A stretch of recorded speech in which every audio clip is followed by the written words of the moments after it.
शुरू करते हैं उस दो जहान दे पालनहार का नाम लेके जो सब ते बहुत ही रहमतां और बख्शिशां करने वाला है। अज दे सत्संग की शुरुआत करिए उस तो पहला अज जिस परिवार की वजह के नाल सानू सारिਆਂ ਨੂੰ इस सत्संग दे विच बैठण का मौका मिलिया है, इस सत्संग का आनंद लैण का मौका मिलिया है, सब तो पहले असीं अपनी तरफों और आई हुई सारी संगत की तरफों ये परिवार के सारे मैंबरों को बहुत बहुत बधाई देवांगे, मुबारकबाद देवांगे। और उसके नाल नाल बड़ी खुशी की गल है कि अज ये सत्संग तुसीं देखो कितनी पवित्र जगह पर हो रहा है, क्योंकि सत्संग दे विच तां हाज़री लग ही रही है, उसदे नाल नाल साडी गुरु घर दे विच भी हाज़री लग रही है। इसलिए ये सारे कमेटी मैंबरों को भी असीं बहुत बहुत बधाई देवांगे, क्योंकि ये भी बड़ा सहयोग दिंदे हैं। ये परिवार दे आप दसदे हैं कि इन्हां नूं बड़ी खुशी हुंदी है, बड़ा सहयोग दिंदे, दिलों चाहते हैं कि ये सत्संग ये गुरु घर च होवे। और आओ इस तो पहला कि हुण सत्संग की शुरुआत करिए, सब तो पहला जिद्दां हमेशा दसीदा है कि जिस परिवार की वजह नाल जिन्हां मैंबरां ने भी अज दे सत्संग दे विच सहयोग दिता है, सब तो पहला असीं उन्हां सारियां वास्ते गुरु चरणों दे विच उस मालिक दे घर च अरदास करनी है, बेनती करनी है कि मालिक एक घर के परिवार नूं भी और उन्हां सारे मैंबरां नूं भी जिन्हां ने भी अज दे सत्संग सहयोग दिता है, मालिक खुशियां दे नाल, रहमतां दे नाल, बरकतां दे नाल इन्हां नूं भरपूर रखण। आने वाला समा इन्हां सारियां वास्ते खुशियां, कामयाबी, सफलता भरिया होवे, मालिक तंदुरुस्ती देण, सुख समृद्धि देण, इन्हां दे कम्मां कारां च इन्नी बरकत देण कि जिस तरह अज इन्हां ने खुशियां नाल सत्संग करवाए है, ये हर साल इसी तरह सत्संग करवाते रहन और सानू सारियां नूं भी इसी तरह इस सत्संग का आनंद लैण का मौका मिलता रहे। ये सारी संगत रल के अरदास करो, बेनती करो, क्योंकि बिरथी कदे ना हो ही जन की अरदास। सो अज तो वैसे भी गुरु चरणों च बैठे हो, तो वह और हमेशा दसिया जाता कि पवित्र स्थान पर आके सत्संग में आके गुरु घर च आके जो इंसान सच्चे दिलों मंगता है फिर वो किरपा नाल वो मिलता भी जरूर है। सो आओ हुण तुहानूं पुछ लईए कि हुण तैयार हो अज दा आनंद लैण वास्ते? सारे खुश हो? तो आओ फिर अज जे गुरु चरणों च बैठण का मौका मिलिया है, श्री गुरु रविदास जी महाराज के इस पवित्र मंदिर दे विच, ये गुरु घर दे विच अगर असीं सारे अज बैठे हैं तो अज दे सत्संग की शुरुआत भी असीं श्री गुरु रविदास जी के एक बड़े प्यारे शब्द तो करांगे। और ये शब्द एक ऐसा शब्द है कि जिहदे च इन्ना तकड़ा और इन्ना प्यारा, इन्ना गहरा इशारा है कि अगर असीं इस इशारे नूं समझ लीए तो असीं अपनी जिंदगी दीयां सारियां तकलीफां, सारियां मुसीबतां, सारियां परेशानियां, सारे दुखों तो मुक्त हो सकते हैं। क्योंकि याद रखो हर इंसान दुखों, परेशानियां, चिंतावां, टेंशनां दे बंधन अंदर जकड़िया होया है। समझदे हो कि नहीं? जकड़िया होया कि नहीं? कोई ना कोई दुख, कोई ना कोई चिंता, कोई ना कोई परेशानी, चाहे बीमारी रूपी होवे, कारोबार रूपी होवे, चाहे किसी होर तरह की होवे, कई परेशानियां विच इंसान अपने आप नूं इदां बझिया होया महसूस करता जिद्दां परेशानियां ने मैनूं चारों पासे इदां दा घेरा पा लिया कि निकलना ही मुश्किल है। हुण इदां दे मुश्किल हालात विचों सानूं कौन कढदा है, कौन बाहर ले जांदा है? वो साडे गुरु रहबर ही है। उन्हां दे शब्द हुंदे है, उन्हां दे वचन हुंदे है, उन्हां दी बाणी हुंदी है। इहनूं इदां समझ लो कि जिस तरह एक बच्चे के सामने कोई औखा सवाल आ जाता है, उस सवाल का उन्होंने हल नहीं मिलता, बच्चा बड़ा टेंशन ले लेंदा है। और टेंशन लैंदा दिल करता जे सवाल का हल ना मिले मैं जान ही दे देनी है। कई बार देखे ना बच्चे फेल हो जाते हैं या किसी एग्जाम चो पास नहीं होंगे तो वह मरण तक नूं तैयार हो जाते कि मैं तो मर ही जाना है। सो इदां दे हालात में जो बच्चा अपना दिल छड्ड के, हिम्मत छड्ड के, हौसला छड्ड के बैठा हुंदा है, उन्होंने उस सवाल का जवाब नहीं मिलता तो फिर की हुंदा है? जो निराश होकर बैठा होंगे तो कोई टीचर, कोई मास्टर या समझ लो कोई प्रोफैसर आंदा है और बेटे नूं, बच्चे नूं पुछदा है, बच्चा की गल हो गई, बेटा की गल हो गई, बड़ा उदास दुखी बैठा है, निराश बैठा है। तो बच्चा कहता जी कुछ नहीं प्रोफैसर साहब, सर मैं तो मरन बारे सोच रहा क्योंकि एक सवाल का जवाब नहीं मिल रहा, जे वो ना मिलिया तो मैं फेल हो गया और मैनू इन्ना डर लगता है कि जे मैं फेल हो गया तो मैं मर जाना है। तो प्रोफैसर कहता दस तो सही ओ भाई सवाल की है तेरा? तो दसदा सर आ सवाल है। जो सवाल सुनता है तो प्रोफैसर हसदा, कहता बस बेटा ये करके जान देन लगा, आ सवाल करके वो फिक्र ना कर, लै एदा जवाब आया। ਜਦੋਂ ਉਹ ਸ਼ਬਦਾਂ ਦੇ ਜ਼ਰੀਏ ਬੋਲ ਕੇ ਜਵਾਬ ਦਿੰਦਾ ਹੈ, ਬੱਚੇ ਨੂੰ ਸਮਝ ਆਉਂਦੀ ਹੈ, ਤਾਂ ਬੱਚਾ ਬੜੀ ਆਸਾਨੀ ਨਾਲ ਜਾ ਕੇ ਉਸ ਸਵਾਲ ਦਾ ਹੱਲ ਕਰ ਦਿੰਦਾ ਔਰ ਟੌਪ ਯਾਨੀ ਕਲਾਸ ਵਿੱਚੋਂ ਟੌਪ ਕਰਦਾ ਹੈ, ਪਾਸ ਹੋ ਜਾਂਦਾ ਹੈ ਔਰ ਉਹਦੀਆਂ ਸਾਰੀਆਂ ਮੁਸ਼ਕਲਾਂ ਹੀ ਦੂਰ ਹੋ ਜਾਂਦੀਆਂ ਹੈ। ਹੁਣ ਉਹ ਬੱਚੇ ਨੂੰ ਉਲਝਣ ਚੋਂ ਕੱਢਦੇ ਆ ਪ੍ਰੋਫੈਸਰ ਦੇ ਸ਼ਬਦ, ਕਿਉਂਕਿ ਜਦ ਵੀ ਗਿਆਨ ਇੱਥੋਂ ਉੱਧਰ ਜਾਂਦਾ ਹੈ ਨਾ ਤਾਂ ਸ਼ਬਦਾਂ ਦੇ ਜ਼ਰੀਏ ਜਾਂਦਾ ਹੈ। ਸਮਝਦੇ ਹੋ ਕਿ ਨਹੀਂ? ਕਿਉਂਕਿ ਗਿਆਨ ਕੋਈ ਇਦਾਂ ਦੀ ਚੀਜ਼ ਨਹੀਂ ਹੈ ਕਿ ਆ ਵੀ ਫਲ ਪਿਆ ਖਾ ਲਾ ਗਿਆਨ ਹੋ ਜਾਏਗਾ, ਆ ਪਾਣੀ ਪੀ ਲੈ ਗਿਆਨ ਹੋ ਜਾਏਗਾ। ਗਿਆਨ ਜਦ ਵੀ ਸਾਨੂੰ ਮਿਲਦਾ ਹੈ ਤਾਂ ਗੁਰੂਆਂ ਰਹਿਬਰਾਂ ਦੇ ਵਚਨਾਂ ਦੇ ਜ਼ਰੀਏ ਮਿਲਦਾ ਹੈ। ਉਹਨਾਂ ਦੀ ਤਾਂ ਹੀ ਤਾਂ ਕਹਿੰਦੇ ਗੁਰੂ ਬਾਣੀ। ਜਰਾ ਗੌਰ ਕਰਨਾ, ਕਿਉਂਕਿ ਗੁਰੂ ਔਰ ਗੁਰੂ ਦੇ ਨਾਲ ਜੁੜੀ ਹੋਈ ਉਹਦੇ ਮੁਖ ਚੋਂ ਨਿਕਲਣ ਵਾਲੀ ਬਾਣੀ ਹੀ ਸਾਡੀ ਜ਼ਿੰਦਗੀ ਨੂੰ, ਸਾਡੇ ਜੀਵਨ ਨੂੰ ਬਦਲ ਕੇ ਰੱਖਦੀ ਹੈ। ਹੁਣ ਫਰਜ਼ ਕਰੋ ਅੱਜ ਸਤਸੰਗ 'ਚ ਬੈਠੇ ਆ, ਅਸੀਂ ਵੀ ਚੁੱਪ ਕਰਕੇ ਬਹਿ ਜਾਈਏ, ਤੁਸੀਂ ਸਾਡੇ ਵੱਲ ਦੇਖਦੇ ਰਹੋ, ਅਸੀਂ ਤੁਹਾਡੇ ਵੱਲ ਦੇਖਦੇ ਰਹੀਏ, ਤਾਂ ਕੁਝ ਸਮਝ ਆਏਗੀ ਤੁਹਾਨੂੰ? ਕੁਝ ਪਤਾ ਲੱਗੇਗਾ ਤੁਹਾਨੂੰ? ਕੋਈ ਕੁਝ ਗਿਆਨ, ਕੋਈ ਉਲਝਣ, ਕੋਈ ਪਰੇਸ਼ਾਨੀ ਜੀਵਨ 'ਚ ਹੈ ਤਾਂ ਉਹ ਨਿਕਲਣ ਦਾ ਮਾਰਗ ਕਦੋਂ ਪਤਾ ਲੱਗੇਗਾ ਸਾਨੂੰ? ਜਦੋਂ ਅਸੀਂ ਸੰਤਾਂ ਦੇ ਵਚਨ ਸੁਣਾਂਗੇ, ਕਿਉਂਕਿ ਉਹਨਾਂ ਦੇ ਵਚਨਾਂ 'ਚ ਹੀ ਉਹ ਮਾਰਗ ਹੁੰਦਾ ਹੈ, ਉਹ ਯੁਕਤੀ ਹੁੰਦੀ ਹੈ, ਜਾਂ ਕਹਿ ਲਓ ਹਰ ਸਵਾਲ ਦਾ, ਹਰ ਮੁਸ਼ਕਿਲ ਦਾ ਹੱਲ ਹੁੰਦਾ ਹੈ। ਬਸ ਜਿਹੜਾ ਉਹ ਵਚਨ ਨੂੰ ਸਮਝ ਲੈਂਦਾ ਹੈ, ਉਸ ਤੇ ਅਮਲ ਕਰਦਾ ਹੈ, ਫਿਰ ਉਹਦੇ ਬੜੇ ਬੜੇ ਦੁੱਖ, ਬੜੀਆਂ ਬੜੀਆਂ ਪਰੇਸ਼ਾਨੀਆਂ, ਬੜੀਆਂ ਬੜੀਆਂ ਮੁਸ਼ਕਿਲਾਂ, ਬੜੀਆਂ ਬੜੀਆਂ ਉਲਝਣਾਵਾਂ ਦਾ ਹੱਲ ਹੋ ਜਾਂਦਾ, ਤਾਂ ਬੰਦਾ ਵੀ ਕਾਮਯਾਬੀ, ਸਫਲਤਾ ਦੇ ਟੌਪ ਤੇ ਪਹੁੰਚ ਜਾਂਦਾ ਹੈ, ਸਿਖਰ ਤੇ ਪਹੁੰਚ ਜਾਂਦਾ ਹੈ। ਇਸ ਲਈ ਇਹ ਗੁਰੂਆਂ ਰਹਿਬਰਾਂ ਦੇ ਵਚਨ ਹੀ ਹੁੰਦੇ ਹੈ ਜੋ ਸਾਨੂੰ ਹਰ ਮੁਸ਼ਕਿਲ ਚੋਂ ਨਿਕਲਣ ਦਾ ਰਸਤਾ ਕਹਿ ਦਿਓ ਦਿਖਾਉਂਦੇ ਹੈ। ਕਿਉਂਕਿ ਜੇ ਉਹ ਬਚਨ ਅਸੀਂ ਸੁਣਾਂਗੇ ਨਾ, ਸਮਝਾਂਗੇ ਨਾ, ਤਾਂ ਫਿਰ ਜਿੱਥੇ ਅਸੀਂ ਹਾਂ ਨਾ, ਅਸੀਂ ਉੱਥੇ ਹੀ ਸਾਰੀ ਜ਼ਿੰਦਗੀ ਉਲਝ ਕੇ ਦੁੱਖਾਂ ਤਕਲੀਫਾਂ 'ਚ ਹੀ ਪਿਸ ਕੇ, ਜਿੱਦਾਂ ਚੱਕੀ ਵਿੱਚ ਦਾਣਾ ਪਾ ਦਿਓ ਪਿਸਦਾ ਕਿ ਨਹੀਂ, ਇਸੇ ਤਰ੍ਹਾਂ ਬੰਦਾ ਵੀ ਉਹ ਦੁੱਖਾਂ ਤਕਲੀਫਾਂ ਦੀ ਚੱਕੀ ਵਿੱਚ ਹੀ ਪਿਸ ਕੇ ਫਿਰ ਮਰਦਾ ਚਲਾ ਜਾਂਦਾ ਹੈ। ਕਿਉਂਕਿ ਦਿਨ ਪ੍ਰਤੀ ਦਿਨ ਸਮਾਂ ਤਾਂ ਘਟਦਾ ਜਾ ਰਿਹਾ ਹੈ। ਇਹ ਦਿਨ ਜੇ ਆਪਾਂ ਕਹੀਏ ਨਾ ਦਿਨ ਪ੍ਰਤੀ ਦਿਨ ਉਮਰ ਵੱਧਦੀ ਨਹੀਂ ਹੈ, ਬਲਕਿ ਉਮਰ ਘਟਦੀ ਹੈ। ਇਸ ਲਈ ਇਸ ਤੋਂ ਪਹਿਲਾਂ ਕਿ ਪੂਰੀ ਤਰ੍ਹਾਂ ਪਿਸ ਜਾਈਏ, ਇਸ ਤੋਂ ਪਹਿਲਾਂ ਕਿ ਪੂਰੀ ਤਰ੍ਹਾਂ ਇਨਸਾਨ ਦੀ ਜ਼ਿੰਦਗੀ ਤਕਲੀਫਾਂ ਦੁੱਖਾਂ ਦੇ ਵਿੱਚ ਨਸ਼ਟ ਹੋ ਜਾਵੇ, ਚਲਿਏ ਜੁੜੀਏ ਐਸੇ ਗੁਰੂ ਰਹਿਬਰ ਦੇ ਨਾਲ, ਜਿਹਦੇ ਨਾਲ ਜੁੜ ਕੇ, ਜਿਹਦੇ ਵਚਨ ਸੁਣ ਕੇ ਸਾਨੂੰ ਦੁੱਖਾਂ ਚੋਂ ਮੁਕਤੀ ਦਾ ਮਾਰਗ ਮਿਲ ਜਾਵੇ। ਜਿੱਦਾਂ ਕਹਿੰਦੇ ਨਾ, ਦੀਨ ਤੇ ਦੁਨੀਆ ਪੁੜ ਚੱਕੀ ਦੇ ਚੱਕਰ ਇਸ ਦਾ ਗੋਲ, ਮੁਰਸ਼ਿਦ ਆਪਣਾ ਸਮਝੀ ਕੀਲੀ ਰਹੀ ਕੀਲੀ ਦੇ ਕੋਲ, ਫਰੀਦਾ ਹੱਕ ਦੀ ਬੋਲੀ। ਇਹ ਤਾਂ ਬਾਬਾ ਫਰੀਦ ਦੇ ਬਚਨ ਆ ਗਏ, ਪਰ ਹਾਲੇ ਉਹ ਇਸ਼ਾਰਾ ਕਰਨਾ ਹੈ ਤੁਹਾਨੂੰ, ਜਿਹਦੇ ਬਾਰੇ ਦੱਸਿਆ ਕਿ ਸ਼੍ਰੀ ਗੁਰੂ ਰਵਿਦਾਸ ਜੀ ਨੇ ਆਪਣੀ ਬਾਣੀ 'ਚ ਇੱਕ ਬਹੁਤ ਜ਼ਬਰਦਸਤ, ਬੜਾ ਪਿਆਰਾ ਇੱਕ ਸੰਕੇਤ ਕੀਤਾ ਹੈ। ਹਰ ਮੁਸ਼ਕਿਲ ਦਾ ਹੱਲ ਇਨਸਾਨ ਦਾ ਹੋਣਾ ਸ਼ੁਰੂ ਹੋ ਜਾਂਦਾ ਹੈ ਜਦੋਂ ਇਨਸਾਨ ਸ਼੍ਰੀ ਗੁਰੂ ਰਵਿਦਾਸ ਜੀ ਦੇ ਵਚਨ ਨੂੰ ਸਮਝ ਕੇ ਇਸ ਤੇ ਅਮਲ ਕਰਨਾ ਸ਼ੁਰੂ ਕਰ ਦੇਵੇ। ਉਹ ਵਚਨ ਨਾਲ ਵੀ ਚਲਾਂਗੇ, ਪਰ ਪਹਿਲਾਂ ਇੱਥੇ ਬਾਬਾ ਫਰੀਦ ਦਾ ਜੋ ਦੱਸਿਆ ਨਾ, ਕਿ ਜਿੱਦਾਂ ਇਹ ਚੱਕੀ ਦੀ ਗੱਲ ਕਰ ਰਹੇ ਸੀ, ਕਿ ਜਿੱਦਾਂ ਦਾਣੇ ਚੱਕੀ 'ਚ ਪਾਏ ਜਾਂਦੇ, ਪਿਸਦੇ ਚਲੇ ਜਾਂਦੇ ਆ ਔਰ ਆਟਾ ਬਣ ਕੇ ਨਿਕਲਦੇ ਚਲੇ ਜਾਂਦੇ, ਇਸੇ ਤਰ੍ਹਾਂ ਉਹ ਕਹਿੰਦੇ ਇਹ ਇਨਸਾਨ ਵੀ ਦੁੱਖਾਂ ਪਰੇਸ਼ਾਨੀਆਂ ਚੱਕੀ 'ਚ ਪਿਸਦਾ ਜਾ ਰਿਹਾ ਹੈ। ਹੁਣ ਇੱਥੇ ਜ਼ਰੂਰਤ ਤਾਂ ਐਸੇ ਮੁਰਸ਼ਿਦ ਦੀ ਹੈ, ਜ਼ਰੂਰਤ ਤਾਂ ਐਸੇ ਗੁਰੂ ਦੀ ਹੈ, ਜਿਹਦੇ ਕਦਮਾਂ ਨਾਲ ਜੁੜ ਕੇ ਮੁਰਸ਼ਿਦ ਆਪਣਾ ਸਮਝੀ ਕੀਲੀ ਰਹੀ ਕੀਲੀ ਦੇ ਕੋਲ, ਫਰੀਦਾ ਹੱਕ ਦੀ ਬੋਲੀ ਬੋਲ। ਕਿ ਸਾਨੂੰ ਐਸੇ ਸੰਤਾਂ ਗੁਰੂਆਂ ਰਹਿਬਰਾਂ ਦੀ ਜ਼ਰੂਰਤ ਹੈ ਕਿ ਜਿਨ੍ਹਾਂ ਦੇ ਨਾਲ ਜੁੜ ਕੇ ਅਸੀਂ ਦੁੱਖਾਂ ਤਕਲੀਫਾਂ ਦੀ ਚੱਕੀ 'ਚ ਪਿਸਣ ਤੋਂ ਬਚ ਜਾਈਏ।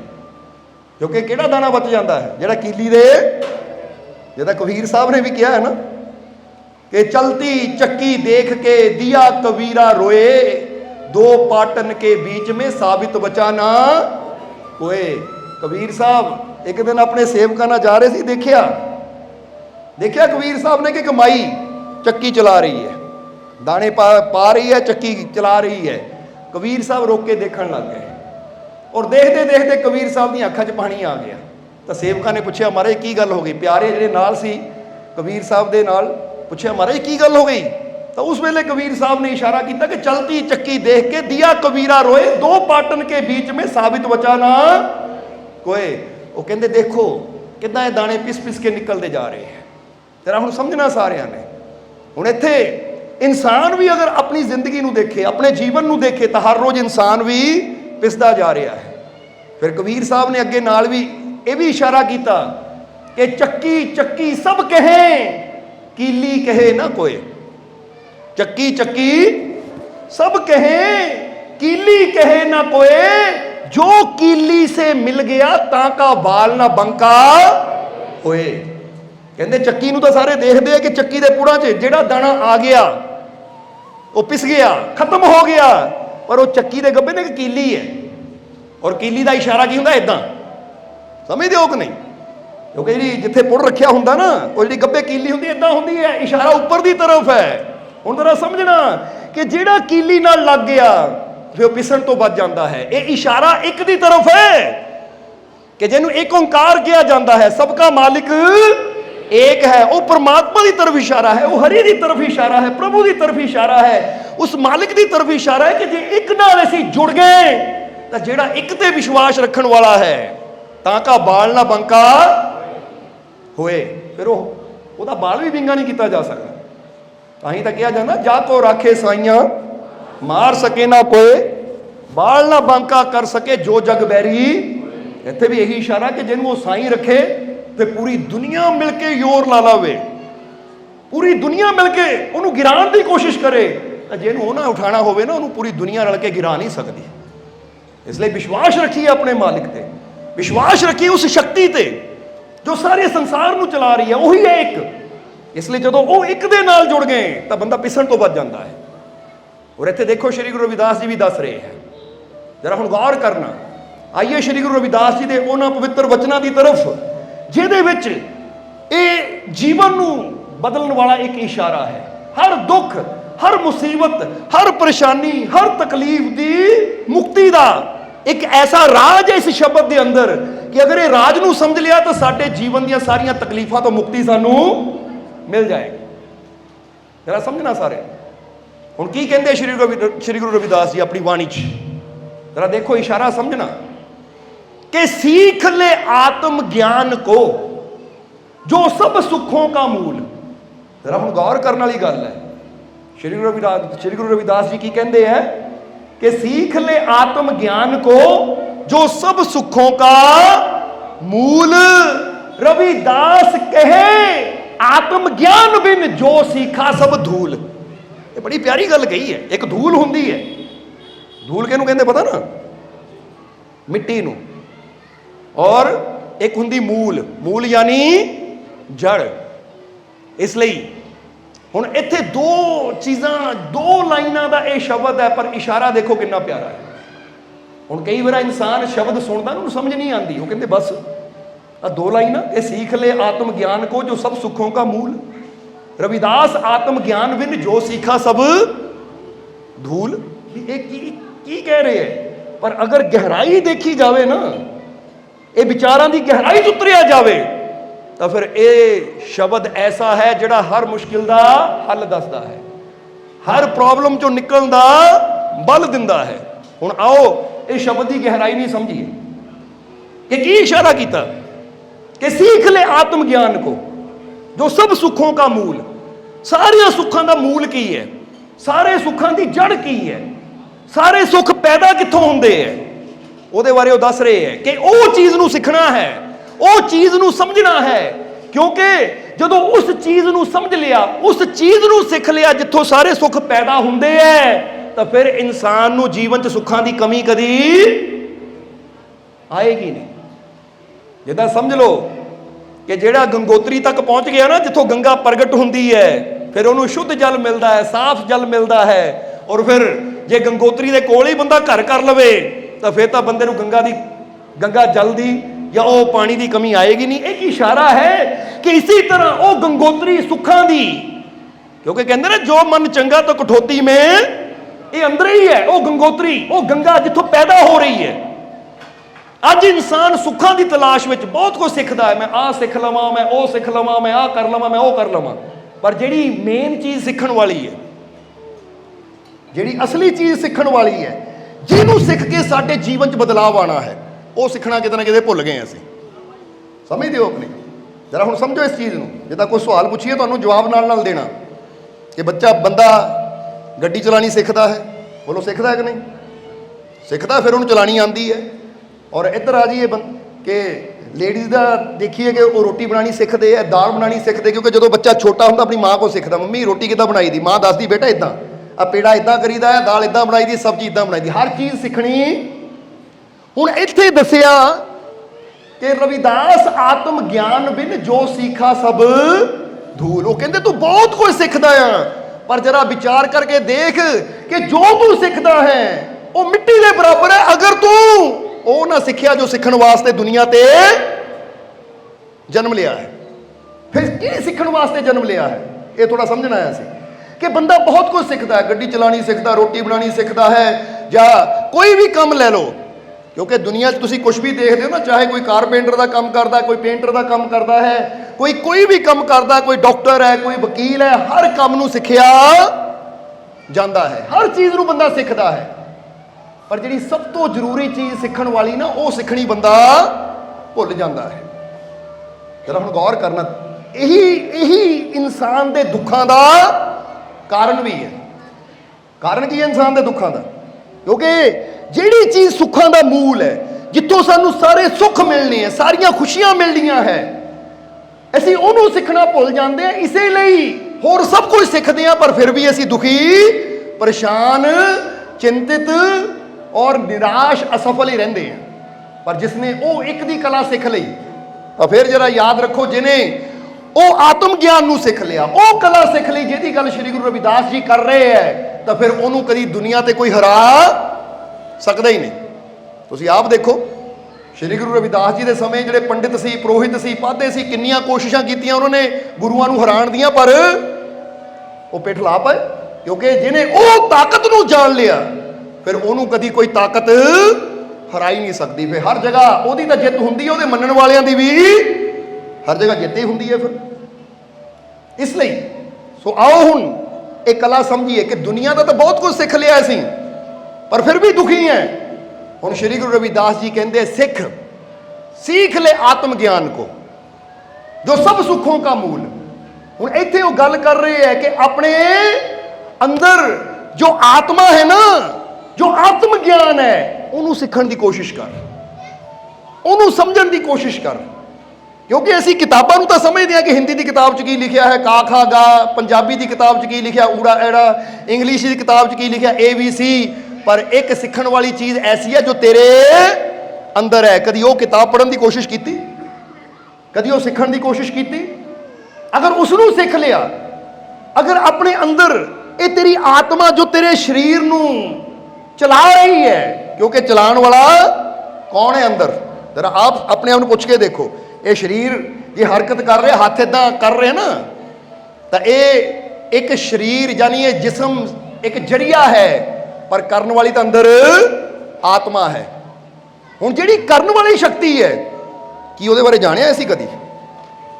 जरा गौर करके दसो। हुण तुहानूं एक छोटा जिहा सवाल पुछदे आ, ਤੁਹਾਨੂੰ ਇਹ ਤਾਂ पता कि मैं गड्डी ਲਈ है, गड्डी बारे जानदा, ਉਹਦੇ 4 टायर है, ਉਹਦੇ ਇੰਨੇ गेयर है, ਉਹਦੀ ਇੰਨੀ रेस है, ਉਹਦੇ 'ਚ ਇੰਨਾ डीजल पैंदा, ਇੰਨਾ पेट्रोल पैंदा है, ਉਹ ਕਿਹੜੀ कंपनी ਦੀ है, ਉਹਨੂੰ सर्विस ਦਾ टाइम कदों होना है, सर्विस कदों करवानी है, या घर ਦੇ ਵਿੱਚ खंड किन्नी है, दाल किन्नी है, चावल किन्ने है, गैस किन्ना रह गया, हुण मुक्कण वाला है, चेंज करना, हर चीज़ का बंदे नूं पता है।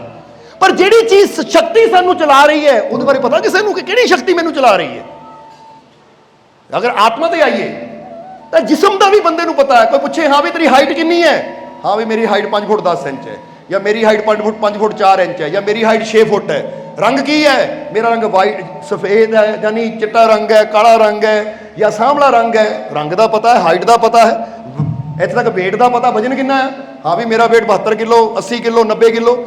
वो जिस्म बारे सब कुछ पता है, यानी वो चीज़ बारे पता है जो बाहर है, पर वो मेन चीज़ जो शक्ति चला रही है, जिस तो बिना साडा सब कुछ मिट्टी है, ਉਹਦੇ बारे कदी जानने की कोशिश ही नहीं की थी। और यही चीज़ श्री गुरु रविदास जी दस रहे कि अगर ਉਹਨੂੰ जान लिया ना, तो तेनू वो ताकत मिलेगी कि कदी तेरी हार किते हो ही नहीं सकती, तेरे जीवन च कोई दुख, चिंता, परेशानी ठहर ही नहीं सकती। क्योंकि जिसने ਉਹਨੂੰ समझ लिया, फिर ਉਹਨੂੰ पता लग जाता है, क्योंकि आत्मा ਨੂੰ समझ के ही ऐसे वो हरी परमात्मा ਨੂੰ समझ सकते हैं। जिदा समझ लो कि बूंद ਨੂੰ समझ के सानू सागर का पता लग सकता है। समझ आ रही कि नहीं? इसलिए उन्होंने कहा सीख ले आत्म ज्ञान को। सो साडे वास्ते बहुत जरूरी है कि जिद्दां असीं बच्चे नूं स्कूल भेजते हैं कि बेटा स्कूल जा, ताकि तैनू किताबां दा ज्ञान होवे, अगे जाके तू नौकरी करनी है, अगे जाके तू डॉक्टर बनना है, वकील बनना है, कोई अच्छा ऑफिसर बनना है, पढ़, क्योंकि तैनू ਇਹ ਗਿਆਨ ਲੈਣਾ ਜ਼ਰੂਰੀ ਹੈ। ਹੁਣ ਜਿੱਦਾਂ ਅਸੀਂ ਆਪਣੇ ਬੱਚਿਆਂ ਨੂੰ ਦੁਨਿਆਵੀ ਗਿਆਨ ਲੈਣ ਵਾਸਤੇ ਸਕੂਲਾਂ ਕਾਲਜਾਂ 'ਚ ਭੇਜਦੇ ਆ ਕਿ ਜਾਣਾ ਜ਼ਰੂਰੀ ਹੈ, ਪਤਾ ਹੈ ਕਿ ਅਗਰ ਨਾ ਪੜ੍ਹਿਆ ਨਾ ਗਿਆ ਤਾਂ ਇਹਦੀ ਜ਼ਿੰਦਗੀ ਅੱਗੇ ਚੰਗੀ ਨਹੀਂ ਹੋਣੀ, ਅਨਪੜ੍ਹ ਰਹਿ ਗਿਆ ਕਿਤੇ ਨੌਕਰੀ ਨਹੀਂ ਕਰ ਪਾਏਗਾ, ਲਾਈਫ ਕੀ ਹੋਏਗੀ ਇਹਦੀ। ਇਸ ਲਈ ਪਤਾ ਹੈ ਕਿ ਜ਼ਰੂਰੀ ਹੈ, ਜ਼ਬਰਦਸਤੀ ਬੱਚੇ ਨੂੰ ਭੇਜਦੇ ਆ। ਤਾਂ ਕਦੀ ਸੋਚ ਕੇ ਦੇਖੋ ਕਿ ਜਿੱਦਾਂ ਅਸੀਂ ਇਹ ਸਮਝਦੇ ਹਾਂ ਕਿ ਇਹ ਸਕੂਲ ਦਾ ਗਿਆਨ ਦੁਨਿਆਵੀ ਗਿਆਨ ਬੱਚੇ ਵਾਸਤੇ ਕਾਮਯਾਬੀ ਵਾਸਤੇ ਜ਼ਰੂਰੀ ਹੈ, ਇਸੇ ਤਰ੍ਹਾਂ ਇਹ ਵੀ ਸਮਝਣਾ ਪੈਣਾ ਜਿਸ ਗਿਆਨ ਦੀ ਗੱਲ ਸ਼੍ਰੀ ਗੁਰੂ ਰਵਿਦਾਸ ਜੀ ਕੀਤੀ ਕਰਦੇ ਹੈ, ਉਹਨਾਂ ਨੇ ਕੀਤੀ ਹੈ ਕਿ ਐ ਪਿਆਰਿਆ ਤੂੰ ਵੀ ਇਹ ਆਪਣੇ ਤੇ ਲਾਗੂ ਕਰ ਕਿ ਕਿਤਾਬੀ ਗਿਆਨ ਤਾਂ ਸਿੱਖ ਲਿਆ, ਹੁਣ ਮੈਂ ਉਸ ਜਗ੍ਹਾ ਜਾ ਕੇ ਬੈਠਾ, ਐਸੇ ਗੁਰੂ ਦੇ ਨਾਲ ਜੁੜਾ, ਐਸੇ ਟੀਚਰ ਦੇ ਨਾਲ ਜੁੜਾ ਜੋ ਮੈਨੂੰ ਉਹ ਆਤਮਿਕ ਗਿਆਨ ਦੇ ਸਕੇ, ਜੋ ਮੈਨੂੰ ਅੰਦਰਲੇ ਗਿਆਨ ਬਾਰੇ ਦੱਸ ਸਕੇ। ਕਿਉਂਕਿ ਯਾਦ ਰੱਖੋ ਜਿੱਦਾਂ ਜਿੱਦਾਂ ਤੁਸੀਂ ਆਪਣੇ ਅੰਦਰ ਨਾ ਉਹ ਗਿਆਨ ਨੂੰ ਸਮਝਦੇ ਹੋ, ਉਹਦੇ ਨਾਲ ਜੁੜਦੇ ਹੋ, ਤਾਂ ਇਹ ਗੱਲ ਕੋਈ ਮਜ਼ਾਕ ਦੀ ਨਹੀਂ ਹੈ, ਤੁਹਾਡਾ ਮਨ ਬਹਿਲਾਉਣ ਵਾਸਤੇ ਨਹੀਂ ਕਰ ਰਹੇ।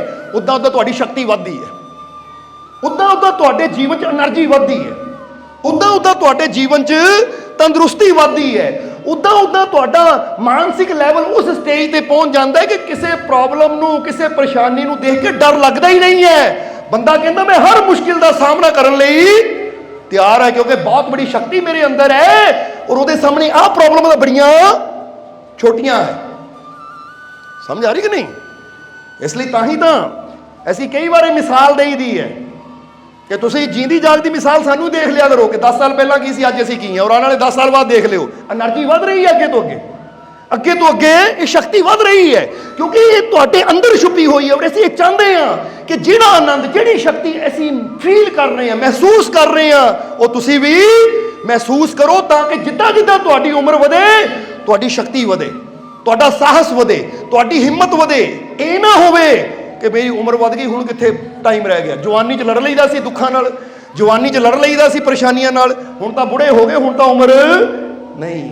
ਬਲਕਿ ਹੋਣਾ ਚਾਹੀਦਾ ਕਿ ਜਿੱਦਾਂ ਮੇਰੀ ਉਮਰ ਵੱਧਦੀ ਹੈ ਮੇਰੀ ਸ਼ਕਤੀ ਹੋਰ ਵੀ, ਮੇਰਾ ਹੌਸਲਾ ਹੋਰ ਵੀ, ਮੇਰਾ ਸਾਹਸ ਹੋਰ ਵੀ ਵੱਧਦਾ ਜਾ ਰਿਹਾ ਹੈ, ਕਿਉਂਕਿ ਉਮਰ ਦੇ ਨਾਲ ਨਾਲ ਸਮਝ ਵਧਣੀ ਹੈ, ਤਾਕਤ ਵਧਣੀ ਹੈ, ਸ਼ਕਤੀ ਵਧਣੀ ਹੈ। ਪਰ ਉਹ ਤਾਂ ਹੀ ਵਧੇਗੀ ਜੇ ਉਹਨੂੰ ਜਾਣਾਂਗੇ। ਸਮਝਦੇ ਹੋ ਕਿ ਨਹੀਂ? ਹੁਣ ਕਹਿੰਦੇ ਨੇ ਇੱਕ ਡਾਕਟਰ, ਫਰਜ਼ ਕਰੋ ਇੱਕ 24 ਸਾਲ ਦਾ ਨੌਜਵਾਨ ਡਾਕਟਰ ਬਣ ਗਿਆ, 24 ਸਾਲ ਦਾ ਨੌਜਵਾਨ ਡਾਕਟਰ ਬਣ ਗਿਆ, ਇੱਕ ਉਦਾਹਰਨ ਦੇ ਰਹੇ ਹਾਂ ਕਿ 24 ਸਾਲ ਦਾ ਨੌਜਵਾਨ ਡਾਕਟਰ ਬਣ ਗਿਆ, ਹੁਣ ਉਹਦੀ ਉਮਰ 30 ਸਾਲ ਦੀ ਹੋ ਗਈ, ਉਹਦਾ ਐਕਸਪੀਰੀਅੰਸ ਘਟੇਗਾ ਜਾਂ ਵਧੇਗਾ? ਹੁਣ ਉਹਦੀ ਉਮਰ 40 ਸਾਲ ਦੀ ਹੋ ਗਈ, ਹੁਣ ਉਹ ਹੋਰ ਵੀ ਵਧੀਆ ਹੋਏਗਾ।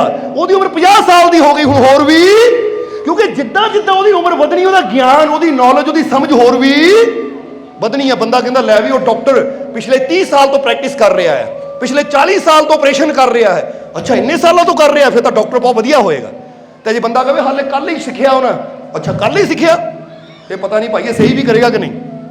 ਹੁਣ ਜਿੱਦਾਂ ਕਿਸੇ ਵੀ ਫੀਲਡ 'ਚ ਚਲੇ ਜਾਓ, ਕਿਸੇ ਵੀ ਫੀਲਡ 'ਚ ਜਿੱਦਾਂ ਜਿੱਦਾਂ ਉਮਰ ਵੱਧਦੀ ਹੈ ਨਾ, ਉੱਦਾਂ ਉਹਦਾ ਐਕਸਪੀਰੀਅੰਸ, ਉਹਦੀ ਸਮਝ ਵੱਧਦੀ ਹੈ। ਪਰ ਜਦੋਂ ਮਨੁੱਖਤਾ ਦਾ ਲੈਵਲ ਆਉਂਦਾ ਹੈ, ਇਨਸਾਨੀਅਤ ਦਾ ਲੈਵਲ ਆਉਂਦਾ ਹੈ ਕਿ ਜਿਸ ਨੂੰ ਪਰਮਾਤਮਾ ਨੇ ਆਪਣੇ ਹੱਥੀਂ ਤਿਆਰ ਕੀਤਾ ਹੈ, ਜਦੋਂ ਉਹਦੀ ਗੱਲ ਆਉਂਦੀ ਹੈ ਤਾਂ ਹੈਰਾਨੀ ਹੁੰਦੀ ਹੈ ਕਿ ਜਿਸ ਇਨਸਾਨ ਨੂੰ ਪਰਮਾਤਮਾ ਨੇ ਬਣਾਇਆ ਉਹ ਇਨਸਾਨ ਉਹਦੀ ਤਾਕਤ ਨੂੰ ਸਮਝ ਨਹੀਂ ਪਾਇਆ। ਔਰ ਜਿੱਦਾਂ ਜਦੋਂ ਉਮਰ ਵੱਧਦੀ ਹੈ ਇਨਸਾਨ ਆਪਣੇ ਆਪ ਨੂੰ ਕਮਜ਼ੋਰ ਫੀਲ ਕਰਦਾ ਹੈ, ਮੈਂ ਤਾਂ ਕਮਜ਼ੋਰ ਹੋ ਗਿਆ, ਮੈਂ ਤਾਂ ਹੁਣ ਆਹ ਕਰ ਹੀ ਨਹੀਂ ਪਾਣਾ ਕਿਉਂਕਿ ਉਮਰ ਹੋ ਗਈ ਹੈ, ਹੁਣ ਤਾਂ ਆਹ ਦੁਖਦਾ, ਹੁਣ ਤਾਂ ਉਹ ਦੁਖਦਾ ਹੈ।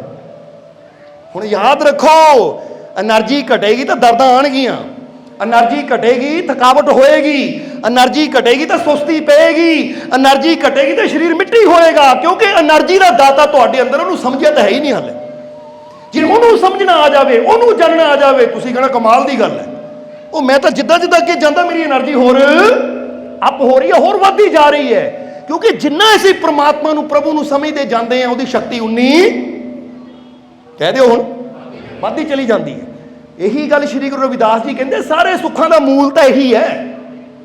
ਜ਼ਰਾ ਸੋਚ ਕੇ ਦੇਖੋ, ਬੰਦਾ ਕਿਤਾਬੀ ਗਿਆਨ ਲੈ ਕੇ ਬੜੇ ਤੋਂ ਬੜਾ ਅਫਸਰ ਬਣ ਜਾਏਗਾ, ਬੜੇ ਤੋਂ ਬੜਾ ਕੋਈ ਉੱਚੀ ਪੋਸਟ ਤੇ ਬਹਿ ਜਾਏਗਾ, ਪਰ ਜਦੋਂ ਗੱਲ ਆਉਂਦੀ ਹੈ ਸੰਤਾਂ ਮਹਾਂਪੁਰਸ਼ਾਂ ਦੀ ਜਿਨ੍ਹਾਂ ਨੇ ਆਪਣੇ ਆਪ ਨੂੰ ਜਾਣਿਆ ਹੈ, ਹੁਣ ਜਦੋਂ ਗੱਲ ਉਹਨਾਂ ਦੀ ਆਉਂਦੀ ਹੈ ਨਾ ਤਾਂ ਬੜੇ ਬੜੇ ਰਾਜੇ ਮਹਾਰਾਜੇ ਵੀ ਉਹਨਾਂ ਦੇ ਕਦਮਾਂ 'ਚ ਸਿਰ ਰੱਖਦੇ ਹੈ। ਬੋਲੋ ਸਮਝਦੇ ਹੋ ਕਿ ਨਹੀਂ?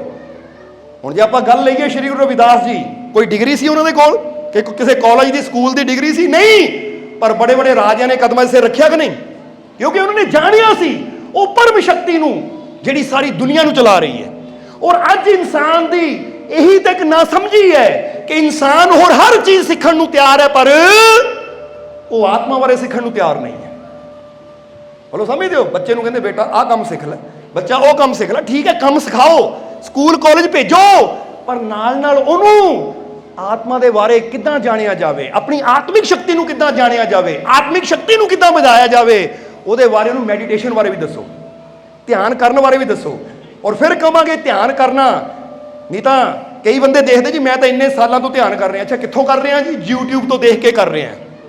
ਉਹ YouTube ਤੇ ਤਾਂ ਕਈ ਪ੍ਰਕਾਰ ਦੇ ਜਿਹੜੇ ਆਪਣਾ ਆਪਣਾ ਦੱਸੀ ਜਾਂਦੇ, ਇਦਾਂ ਕਰ ਲੈ, ਉਦਾਂ ਕਰ ਲੈ, ਇਦਾਂ ਕਰ ਲੈ। ਹੁਣ ਦੇਖ ਕੇ ਕਦੀ ਉਹ ਗੱਲ ਨਹੀਂ ਬਣਦੀ। ਸਾਨੂੰ ਉਹ ਗੁਰੂ ਦੀ, ਉਹ ਟੀਚਰ ਦੀ, ਹੁਣ ਟੀਚਰ ਕਹਿ ਲਓ, ਮਾਸਟਰ ਕਹਿ ਲਓ, ਗੁਰੂ ਕਹਿ ਲਓ, ਗੱਲ ਤਾਂ ਇੱਕੋ ਹੀ ਹੈ। ਕਿਉਂਕਿ ਗੁਰੂ ਨੂੰ ਇੰਗਲਿਸ਼ ਵਿੱਚ ਕੀ ਕਹਿੰਦੇ ਆ? ਮਾਸਟਰ। ਜਰਾ ਸਮਝਣਾ। ਇਸ ਲਈ ਤੁਸੀਂ ਇੱਧਰ ਚਾਈਨਾ ਵੱਲ ਚਲੇ ਜਾਓ, ਜਾਪਾਨ ਵੱਲ ਚਲੇ ਜਾਓ, ਜਾਂ ਕਿਤੇ ਚਲੇ ਜਾਓ ਨਾ, ਉਹ ਜਦੋਂ ਆਪਣੇ ਗੁਰੂ ਨੂੰ ਬੁਲਾਉਂਦੇ ਤਾਂ ਮਾਸਟਰ ਕਹਿ ਕੇ ਬੁਲਾਉਂਦੇ ਆ। ਮਾਸਟਰ ਦਾ ਮਤਲਬ ਹੈ ਗੁਰੂ। ਸਮਝਦੇ ਹੋ ਕਿ ਨਹੀਂ?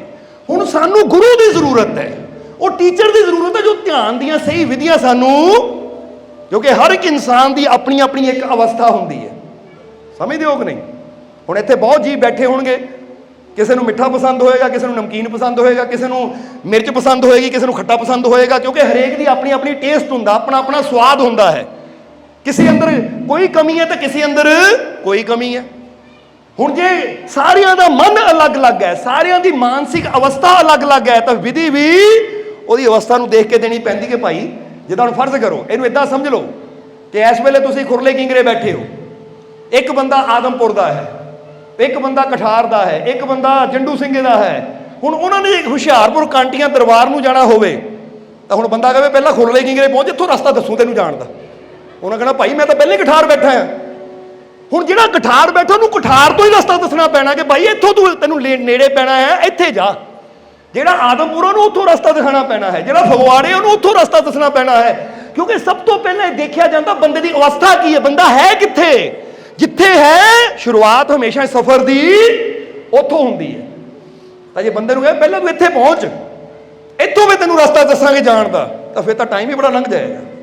ਇਸ ਲਈ ਮੁਰਸ਼ਿਦ ਦਾ ਕੰਮ ਇਹੀ ਹੈ, ਗੁਰੂ ਦਾ ਕੰਮ ਇਹੀ ਹੈ, ਉਹ ਸਾਡੀ ਅਵਸਥਾ ਨੂੰ ਸਮਝਦਾ ਹੈ ਔਰ ਫਿਰ ਸਾਨੂੰ ਉਹ ਮਾਰਗ ਦਿਖਾਉਂਦਾ ਹੈ ਕਿ ਜਿਸ ਮਾਰਗ ਤੇ ਚੱਲ ਕੇ ਅਸੀਂ ਉਹ ਪਰਮਾਤਮਾ ਨੂੰ, ਉਹ ਪ੍ਰਭੂ ਨੂੰ, ਉਹ ਹਰੀ ਨੂੰ, ਜਾਂ ਕਹਿ ਲਓ ਆਤਮਿਕ ਗਿਆਨ ਨੂੰ ਸਮਝ ਸਕੀਏ, ਜਾਣ ਸਕੀਏ। ਇਸ ਲਈ ਜਦੋਂ ਉਸ ਨੂੰ ਜਾਣ ਲਿਆ ਨਾ ਤਾਂ ਫਿਰ ਇਨਸਾਨ ਦੇ ਜੀਵਨ 'ਚ ਖੁਸ਼ੀਆਂ ਆਉਂਦੀਆਂ ਹੈ।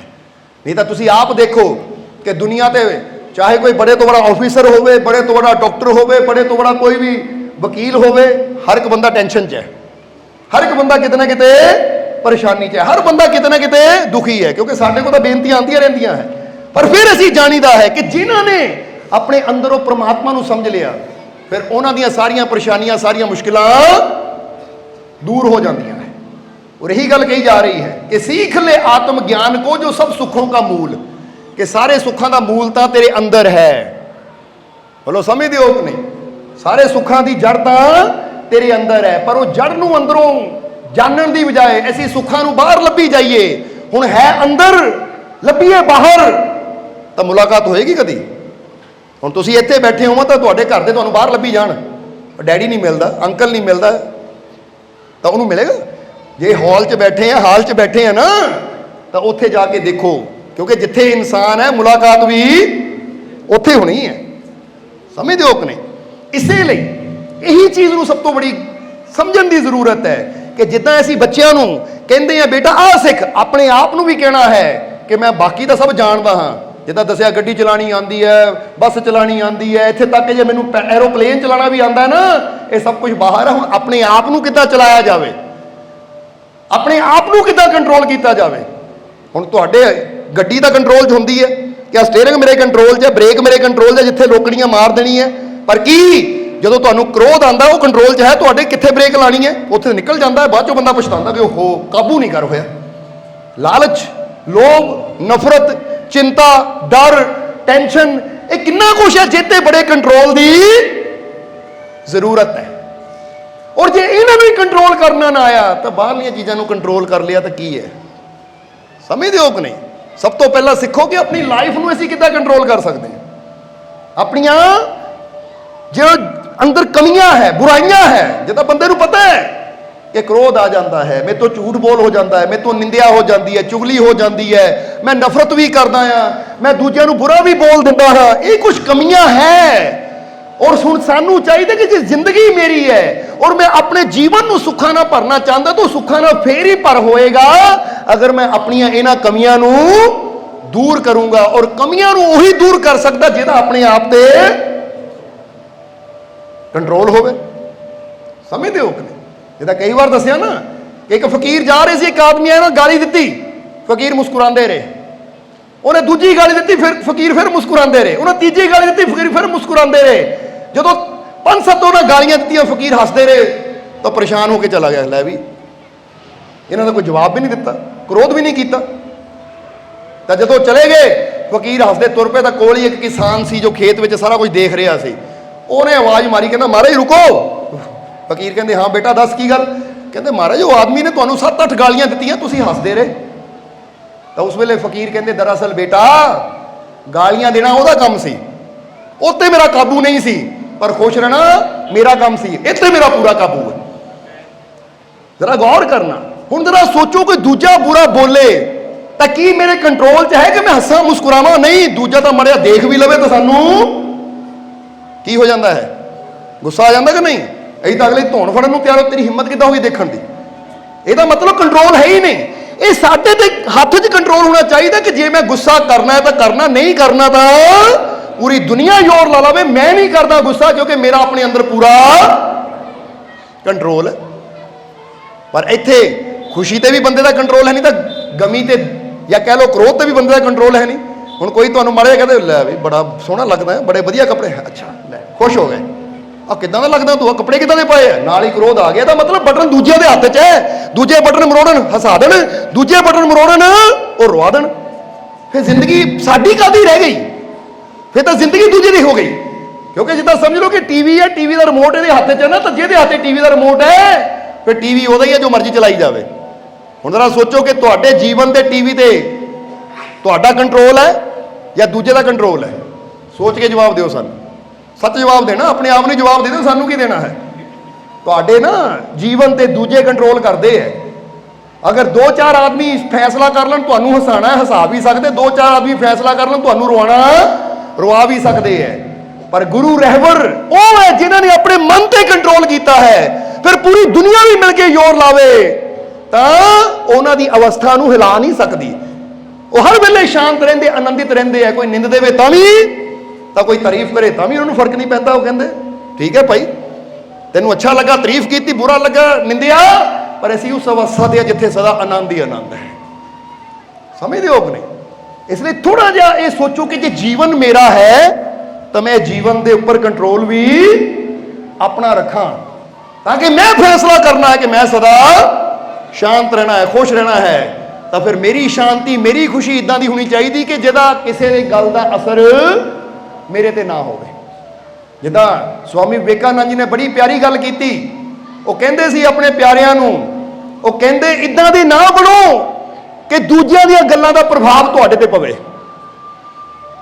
जरा गौर करना, वो कहते इदां दा जीवन नहीं तुहाडा होना चाहिए कि दूजियां दीयां गल्लां दा प्रभाव तुहाडे ते पवे, बल्कि अपने जीवन नूं इन्ना नेक और इन्ना अच्छा बनाओ कि तुहाडीआं गल्लां दा, तुहाडी करनी दा प्रभाव दूजियां ते पवे। एक अगर देखा जाए लाइनां तो 2 छोटियां जिहियां है, पर असर इन्हां च बहुत बड़ा है। अज बंदे ते दूजियां दा प्रभाव तो जरूर पैंदा है, पर बंदा कोई इदां दी गल करदा नहीं, कर्म करदा नहीं कि मेरा प्रभाव दूजे ते पवे। जरा गौर करना, जिदा फर्ज करो एक आदमी है नशा नहीं करता, वो ऐसी जगह चला जाता जिथे 4 नशेड़ी बंदे है ना, तो हुण उन्हें इदां नहीं करनी कि मेरा प्रभाव इन्हां ते पवे कि मैं नशा नहीं करता, इन्हां दा नशा भी छुट्टे, बल्कि उन्हें करना इन्हां 4 ने मैनू भी पीण ला दिता, यानी उन्हां दी बुराई का प्रभाव मेरे ते पै गया। इसदा मतलब मैं कमजोर सी, वो शक्तिशाली सी, इसलिए उन्हां दी बुराई का असर मेरे ते हो गया। काश मैं इन्ना स्ट्रोंग हुंदा, इन्ना मजबूत हुंदा, अपनी शक्ति नूं मैं जानदा हुंदा कि मेरे अंदर किहड़ी शक्ति काम करदी है, तो फिर की होना सी? फिर यह होना सीगा कि मेरी शक्ति का प्रभाव उन्हां 4 ते पै जाना सी, उन्होंने छड्ड देना सी कि भाई ये नहीं पींदा मैं भी छड्डां। जिंदगी साडी ऐसी होनी चाहिए है, समझ रहे हो कि नहीं? इसलिए जीवन दे विच सीख ले आत्म ज्ञान को जो सब सुखों का मूल। इसलिए अज तो विचार करना कि आत्म ज्ञान बारे सीखण की मैं कोशिश की, कभी मैं कोई वो क्लास ली, क्लास ही कहना पेगा सानू, क्योंकि सत्संग भी क्लास ही होंगी है कि जिथे बह के सानू गुरु के कोलों, प्रोफैसर कोलों, टीचर कोलों, मास्टर कोलों आत्मा नूं किद्दां जाणिया जावे और शक्ति नूं किद्दां पहचानिया जावे, सानू दा ज्ञान मिलता है। और हुण आ जाइए कि आत्मा नूं जानना क्यों जरूरी है, ये बारे भी समझ लीजिए थोड़ा जिहा कि महात्मा बुद्ध ने अपने एक शब्द अंदर 3 कारण दसे है इंसान के दुखों के। महात्मा बुद्ध कहते इंसान दुखी क्यों है, इंसान दुखी क्यों है, तो कहते 3 कारण ऐसे है जिन्हां करके इंसान दुखी है। वो 3 कारण पता तुहानू? अगर वो 3 कारणों असीं समझ लीए तो फिर शायद साडे जीवन के दुख भी मिटने शुरू हो जान, साडे जीवन के दुख भी अज तो खत्म होने शुरू हो जाने। इसलिए 3 कारण समझ लेना। महात्मा बुद्ध ने कहा कि 3 कारण है इंसान के जीवन के दुखों के। जे इंसान अपने जीवन च दुखी है, जे इंसान अपने जीवन च परेशान है, तो 3 कारणों की वजह नाल। हुण समझ लीओ 3 कारण किहड़े है। पहला कारण महात्मा बुद्ध ने दसिया कि इंसान के दुखों का पहला कारण यह है कि इंसान अपने आप नूं वो परमात्मा तो जुदा समझदा है। सब तो पहला कारण समझते हो कि नहीं, कि असीं अपने आप नूं कितों जुदा समझते हैं, परमात्मा तो। हालांकि असीं परमात्मा तो जुदा है नहीं, पर असीं समझ लैंदे हां। और जदों समझ लैंदे कि मैं रब तो जुदा हां, उत्थों ही साडे दुखां दी शुरुआत हो जाती है। बोलो समझते हो कि नहीं, उत्थों ही साडे दुखां दी शुरुआत हो जाती है। जिद्दां असीं इत्थे एक मिसाल दे के समझावांगे। आ गिलास काहदा है, काहदा बनिया है गिलास, काहदा बनिया है? स्टील का गिलास है, पक्का मानते हो ना? हुण फर्ज करो स्टील इत्थे नहीं है, पर यह स्टील तो जुदा है। आकार बेशक इहदा गिलास वाला है, पर है तो स्टील का ही है ना। हुण दूजा गिलास रखा जाए, तीजा रखा जाए, चौथा रखा जाए, तो सारे गिलास काहदे है? स्टील दे ही है। पर जे हुण असीं कहीए नहीं जी ये तो स्टील तो इदां हुंदी है, पत्रे च हुंदी है, या सरिया हुंदा है, या आ हुंदा है, ये तो आकार ही होर है, तो ये इंसान की मूर्खता है। हुण कोई कह सकदा पानी का गिलास, चाह का गिलास, शरबत का गिलास, पर सही माने देखा जाए गिलास ये काहदा है? स्टील का है। टेबल काहदा बनिया? टेबल ये की है? जवाब दिओ। लक्कड़ है ना। हुण जरा गौर करना, हुण ये लक्कड़ है, हुण टेबल बन गया, यदि कुर्सी भी बनाई जा सकती है, बनाई जा सकती कि नहीं? किसी कारपेंटर को लियाओ कि भाई लत्तां बाहां वड्ढ के दी कुर्सी बना दे, उन्हें आपे आप कट वड्ढ के ना तोड़ के टेबल की कुर्सी बना देनी है। यानी इसका आकार चेंज किया जा सकता है, इसका आकार टेबल नूं कुर्सी बनाई जा सकती है। ये गिलास का आकार चेंज किया जा सकता है, इनू पिघला के कौली बनाई जा सकती है, थाली बनाई जा सकती है। सो लक्कड़ होवे, स्टील होवे, सोना होवे, असीं ओहदा आकार तो बदल सकते हैं, पर उसकी असलीयत वो नहीं बदल सकते। लक्कड़ ने लेना लक्कड़ ही है, गोल्ड ने, सोने ने रहना सोना ही है, स्टील ने रहना स्टील ही है। आकार बदल सकते हैं, पर जो दी असलीयत है, सच्चाई है, वो नहीं बदली जा सकती। यही समझना जरा। हुण जे कोई सोचे है ही गिलास, स्टील है ही नहीं, वो मूर्खता है। अज असी भी अलग अलग आकार लेके बैठे हैं, कोई छोटा है, कोई बड़ा है, कोई गोरा है, कोई काला है, यानी रंग अलग अलग है, रूप अलग अलग है, पर जिहड़ी शक्ति सानू पैदा करने वाली है ना, वो सारे अंदर इको ही है। इसलिए साडे आकार बदल सकते हैं, बदलते हैं कि नहीं? बचपन च साडा की आकार हुंदा है? इन्ने क हुंदे हैं, इन्ने क तां छोटा हो गया ना, इन्ने क तां हुंदे ही है। बचपन च असीं जो मां दी कोख चों जन्म लेंदे इन्ने क हुंदे हैं, फिर एडे एडे एडे एडे एडे बड़ा हुंदे हुंदे हुंदे हुंदे हुंदे कहते 6 फुट का हो गया साडा बेटा, हो जाता कि नहीं? हुण इहदा मतलब की है? आकार छोटा बड़ा हो सके, बदल सकता है, पर एक चीज साडे सारे अंदर ऐसी है जिहड़ी चाह के भी असीं बदल नहीं सकते, और वो किहड़ी है? वो है परमात्मा, वो है आत्मा, जो परमात्मा का अंश है, साडे सारे अंदर काम कर रहा है। पर अज हैरानी की गल है, असीं वो शक्ति नूं समझण दी बजाए अपने शरीरां नूं लैके बैठे रहंदे हैं, अपनी ये वजूद नहीं लैके बैठे रहते हैं कि जिस घर च जन्म ले लिया आ मेरा धर्म है, आ मेरी जात है, आ मैं अमीर हाँ, मैं गरीब हाँ। हुण इत्थे समझण दी लोड़ है कि साडे शरीर दे आकार होर हो सकते हैं, साडे शरीर को संपत्ति होर हो सकती है, पर एक ताकत ऐसी है जिथे सारे असी एक बराबर ही है, ना उत्थे घट है तो ना ही कुछ वध है। इसलिए गल हमेशा याद रखना कि जदों परमात्मा दी वो शक्तियां दी गल आती है ना, तो फिर वो अमीर भी जान सकता है, गरीब भी जान सकता है। उत्थे जात दा धर्म दा कोई सवाल नहीं है, क्योंकि इक्को ही तो चीज़ ऐसी है जिद्दां परमात्मा ने सारे 24 घंटे दिते हुए हैं, चाहे कोई अमीर है चाहे गरीब है, क्योंकि समा सारे एक बराबर ही है कि नहीं। सूरज भी सारे कोल एक बराबर ही है, सारी उहदा लाभ रह रहे। हाँ, जिहड़ा समझदार वो ज़्यादा लाभ ले लैंदा है, तो जिहड़ा ना समझ है वो सुता ही है 10-11 बजे उठे तो फिर वो घट लाभ लैंदा है। हवा भी सारे वास्ते इक्को ही है। इसलिए जरा समझना, जिहड़े लंबे लंबे श्वास लेंदे है वो जरा ऑक्सीजन का ज़्यादा लाभ ले लेंदे, जिहड़े छोटे छोटे श्वास लेंदे उन्होंने बीमारियां भी ज़्यादा लगदियां है और लाभ भी घट लै पाते हैं।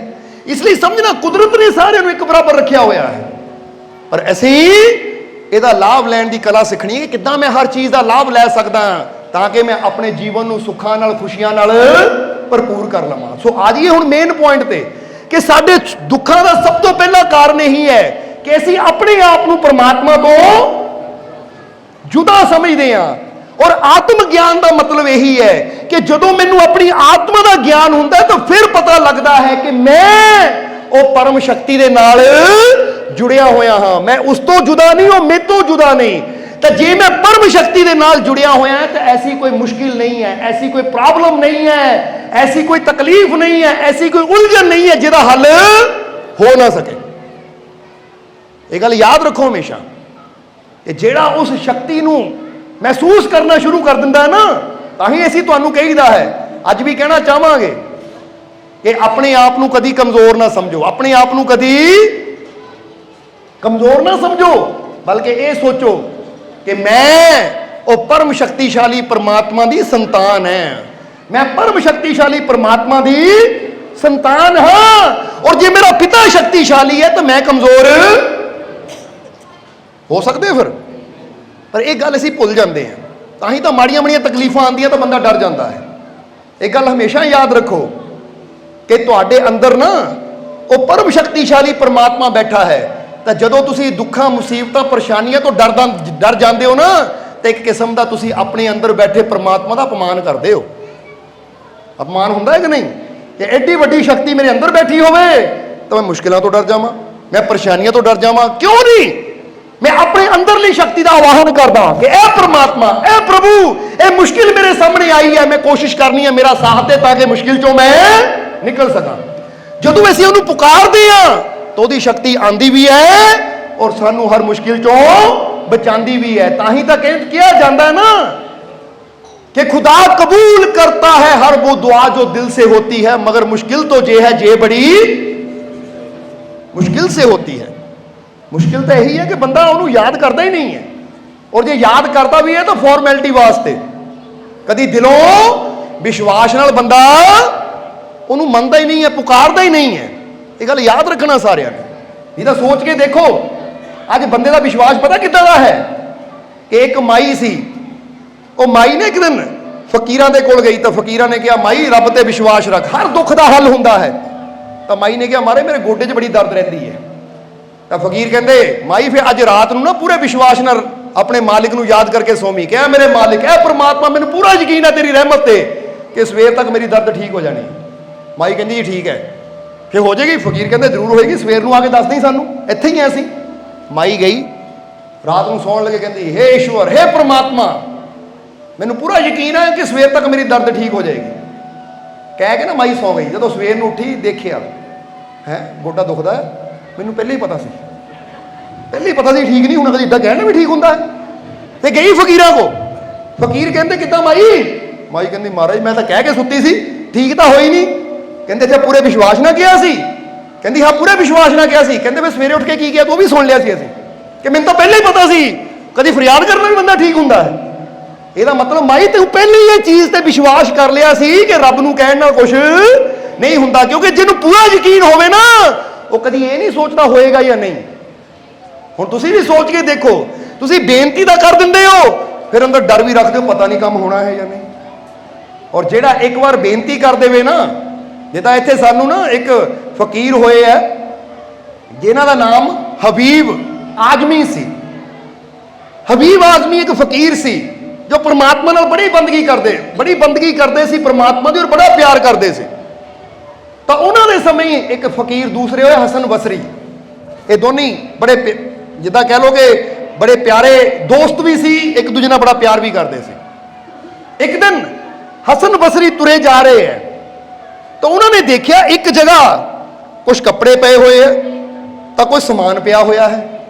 उन्होंने पहचान लिया कि ये तो मेरे मित्र हबीब का है, हबीब आजमी का है। उत्थे खड़ गए हो कि कमाल की गल, इत्थे छड्ड के पता नहीं कित्थे चला गया, कोई चक के लै जाए, इन्होंने कपड़िया कोई चक के लै जाए, ये समान कोई चक के लै जाए तो नुकसान हो जाएगा। इसलिए वो पहचानते सी कि मेरे मित्र दे है, इसलिए कोल ही खड़ गए समान दे कोल खड़ गए और इंतजार कर लगे कि हबीब कदों वापस आवे। जो अद्धे पौने घंटे बाद ना हबीब वापस आया तो कह लगे, ओ हबीब तू अपना समान इत्थे इद्दे खुले च छड्ड के चला गया, वो तेनों पता नहीं कोई चक के लै जाएगा, किहदे हवाले करके गया सी, तू किहदे हवाले करके गया सी। हबीब ने हस के गया, हसन मैं ਉਹਦੇ हवाले करके गया सी जिन्हें तेनों अद्धे घंटे तो खड़ा किया होया रक्षा करने वास्ते। वो कहते की मतलब, वो कहते मैं रब के हवाले करके गया सी, रब्बा मैं काम जा रहा तेरे हवाले, तू आप ही इसकी रक्षा करनी है तो देख ले, ਉਹਦੇ हवाले किया सी, तेनों भेज दिता। क्योंकि हवाले तो ਉਹਦੇ किया जाता है, जरिया वो किसी ना किसी ਨੂੰ बना दिता जाता। ये विश्वास हुंदा है। तो बंदा की करता है, बंदा घर में लॉक लाक ला के फिर देख लियो जरा चले हैं, और पता उदों लगता जो गुआढ़िया के हवाले करके तो ताले टुटे होंगे है, क्योंकि गुआढ़िया ने अपने घर बचाना या तुहाडे बचाने की पैरी देनी उन्होंने। इसलिए कहा जाता कि संत पलटू दास कहते हैं कि आस रखी जिन राम पर सौंपिया सब परिवार, पलटू सोवे मगन हो साहिब चौकीदार। वो कहते उत्ते विश्वास रख, उत्ते यकीन रख, क्योंकि जिसको राखे साइयां, जिदा कहा ना मार सके ना कोई। तो हुण सानू ये शब्द असीं पढ़ते भी हाँ सुनते भी हाँ, पर अमल क्योंकि किते ना किते अंदर शंका रहिंदी, पता नहीं साईं रखेगा भी कि नहीं, पता नहीं साईं हैगा भी है या नहीं, पता नहीं परमात्मा हैगा भी है या नहीं। हुण जरा सोच के देखो, अज बंदे नूं भगवान ते घट भरोसा आ तो जादू टूने ते भूता प्रेतां ते ज़्यादा भरोसा है बंदे नूं। रब दे नां ते घट यकीन है तो यंत्रा मंत्रा ते बंदे नूं ज्यादा यकीन है। ताही तो देखो रब का नाम बंदा घट लेंदा है तो यंत्रा मंत्रा पिछे ज्यादा बंदा दौड़ता है, और फिर बंदा कहता मेरे जीवन में दुख बड़े है। दुख तो रहने ही है, क्योंकि खसम विसार किए रस भोग, ता तन उठ खलोए रोग। गुरुआ ने भी बाणी च इशारा किया कि अपने खसम नूं विसार के तू दूजे पदार्थों पिछे दौड़ी जाता है, रसा भोगा च फसिया होया, ताही तो तेरे तन नूं तरह तरह के रोग लगे हुए। हुण इधर हबीब ने किया ਉਹਦੇ भरोसे छड्ड के गया सी जिन्हें तेनों भेजता इसकी रक्षा करने वास्ते। हसन बड़े हैरान हुए, कहते अच्छा तेनों पता सी मैं आना आ? वो कहते मैनू ये नहीं पता सी तू आना आ, पर मैनू ये पता सी वो मेरा मालिक तो है, जे तू ना आंदा कोई होर आ जाता, पर जिहड़ी चीज़ ਉਹਦੇ हवाले की है वो संभाल भी आप ही करता है। बोलो समझते हो कि नहीं? इसलिए ताही किया जाता कोई भी कर्म करना है ना पूरे विश्वास नाल, क्या मालिक मैं तेरे हवाले करके एक काम शुरू कर लगा, मेहनत करना मेरा काम है, कामयाबी देना तेरा काम है। जो विश्वास पूरा होवे तो जिन्हां अंदर विश्वास है पिठ नहीं उन्हां दी लगन दिंदा। समझदे हो कि नहीं? हुण कहंदे आ हसन दी अगली घटना हुण सुन लो कि ये हसन कहंदे चल फिर हबीब मैं तो तेनों मिलण आया सी। कहंदे चलो फिर चलते चलते हबीब फकीर की कुटिया च पहुंच गए तो उन्होंने कोल सिर्फ 2 सुक्कियां रोटियां पईयां सी रात दियां। उन्होंने उही हसन के मोहरे रख दी, यानी हसन फकीर के सामने वो 2 ही रोटियां रख दित्तियां। जो 2 रोटियां रखियां तो हाले हसन बुरकी तोड़ के खाण ही लगा सी तो जद नूं एक मंगता आ गया दरवाजे ते मंगण वाला कि मैं कई दिनों तो भुखा आ, कोई खुदा के नां ते रब के नां ते अल्लाह के नां ते मैनूं रोटी दे दो। जो उन्हें इदा साहिल ने भिखारी ने मंग की रोटियां की, हसन बैठे बुरकी तोड़ने लगे सी, हबीब ने की किया वो दोनों रोटियां चकियां और चक के वो मंगते की झोली पाती, कहते लै तू खा। वो हसन देखते रह गए मैं खान लगा आ, इन्हें मेरी थाली चक के देती उन्होंने। तो हसन ने की किया, हबीब इदा थोड़ी करीदा, कोई मेहमान घर आवे ਤੇ ਇਦਾਂ ਥੋੜੀ ਉਹਦੀ ਥਾਲੀ 'ਚ ਰੋਟੀ ਚੱਕ ਕੇ ਦੇ ਦਿਓ, ਉਹ ਅੱਧੀ ਦੇ ਦਿੰਦਾ, ਇੱਕ ਦੇ ਦਿੰਦਾ, ਕਿਉਂਕਿ ਇਦਾਂ ਦਾ ਮਹਿਮਾਨ ਦੀ ਬੇਇੱਜ਼ਤੀ ਹੁੰਦੀ ਹੈ। ਮਹਿਮਾਨ ਦਾ ਨਿਰਾਦਰ ਹੁੰਦਾ ਹੈ ਕਿ ਉਹਦੀ ਥਾਲੀ 'ਚੋਂ ਚੱਕ ਕੇ ਤੁਸੀਂ ਮੰਗਤੇ ਨੂੰ ਦੇ ਦਿਓ। ਕਹਿੰਦੇ ਹਬੀਬ ਕੁਝ ਬੋਲਿਆ ਨਹੀਂ, ਉਹ ਫਕੀਰ ਕੁਝ ਬੋਲੇ ਨਹੀਂ, ਅੱਖਾਂ ਬੰਦ ਕਰ ਲਈਆਂ। ਹਾਲੇ ਥੋੜੀ ਦੇਰ ਹੋਈ ਸੀ ਕਿ ਦਰਵਾਜ਼ਾ ਖੜਕਿਆ। ਜਦੋਂ ਦਰਵਾਜ਼ਾ ਖੜਕਿਆ ਤਾਂ ਹਬੀਬ ਨੇ ਜਾ ਕੇ ਦਰਵਾਜ਼ਾ ਖੋਲਿਆ। ਜਦੋਂ ਖੋਲਿਆ ਦੇਖਿਆ ਅੱਗੇ ਨਾ ਉਹਨਾਂ ਨਾਲ ਪਿਆਰ ਕਰਨ ਵਾਲਾ ਕੋਈ ਉਹਨਾਂ ਦਾ ਪਿਆਰਾ ਹੈ ਜਿਹੜਾ ਥਾਲੀ ਲੈ ਕੇ ਆਇਆ। ਥਾਲੀ ਢਕੀ ਹੋਈ ਹੈ, ਉਹਨਾਂ ਥਾਲੀ ਲਿਆਂਦੀ, ਹਸਨ ਦੇ ਅੱਗੇ ਰੱਖੀ ਔਰ ਚੱਕਿਆ ਤਾਂ ਦੇਖਿਆ ਵਿੱਚ 36 ਪ੍ਰਕਾਰ ਦੇ ਪਕਵਾਨ ਹੈ। ਕਹਿੰਦੇ ਲੈ ਹੁਣ ਆ ਖਾ। ਹਸਨ ਤੂੰ ਫਕੀਰ ਜ਼ਰੂਰ ਹੈ ਪਰ ਹਾਲੇ ਉਸ ਮੰਜ਼ਿਲ ਤੇ ਨਹੀਂ ਪਹੁੰਚਾ ਕਿ ਜਿੱਥੇ ਰੱਬ ਕਹਿੰਦਾ ਹੈ ਕਿ ਜੇ ਕਿਸੇ ਫਕੀਰ ਭੁੱਖੇ ਨੂੰ ਖਾਣਾ ਖਿਲਾਓ ਤਾਂ ਮੈਂ ਤੈਨੂੰ 10 ਗੁਣਾ ਜ਼ਿਆਦਾ ਫਾਇਦਾ ਬਦਲਾ ਦਊਂਗਾ।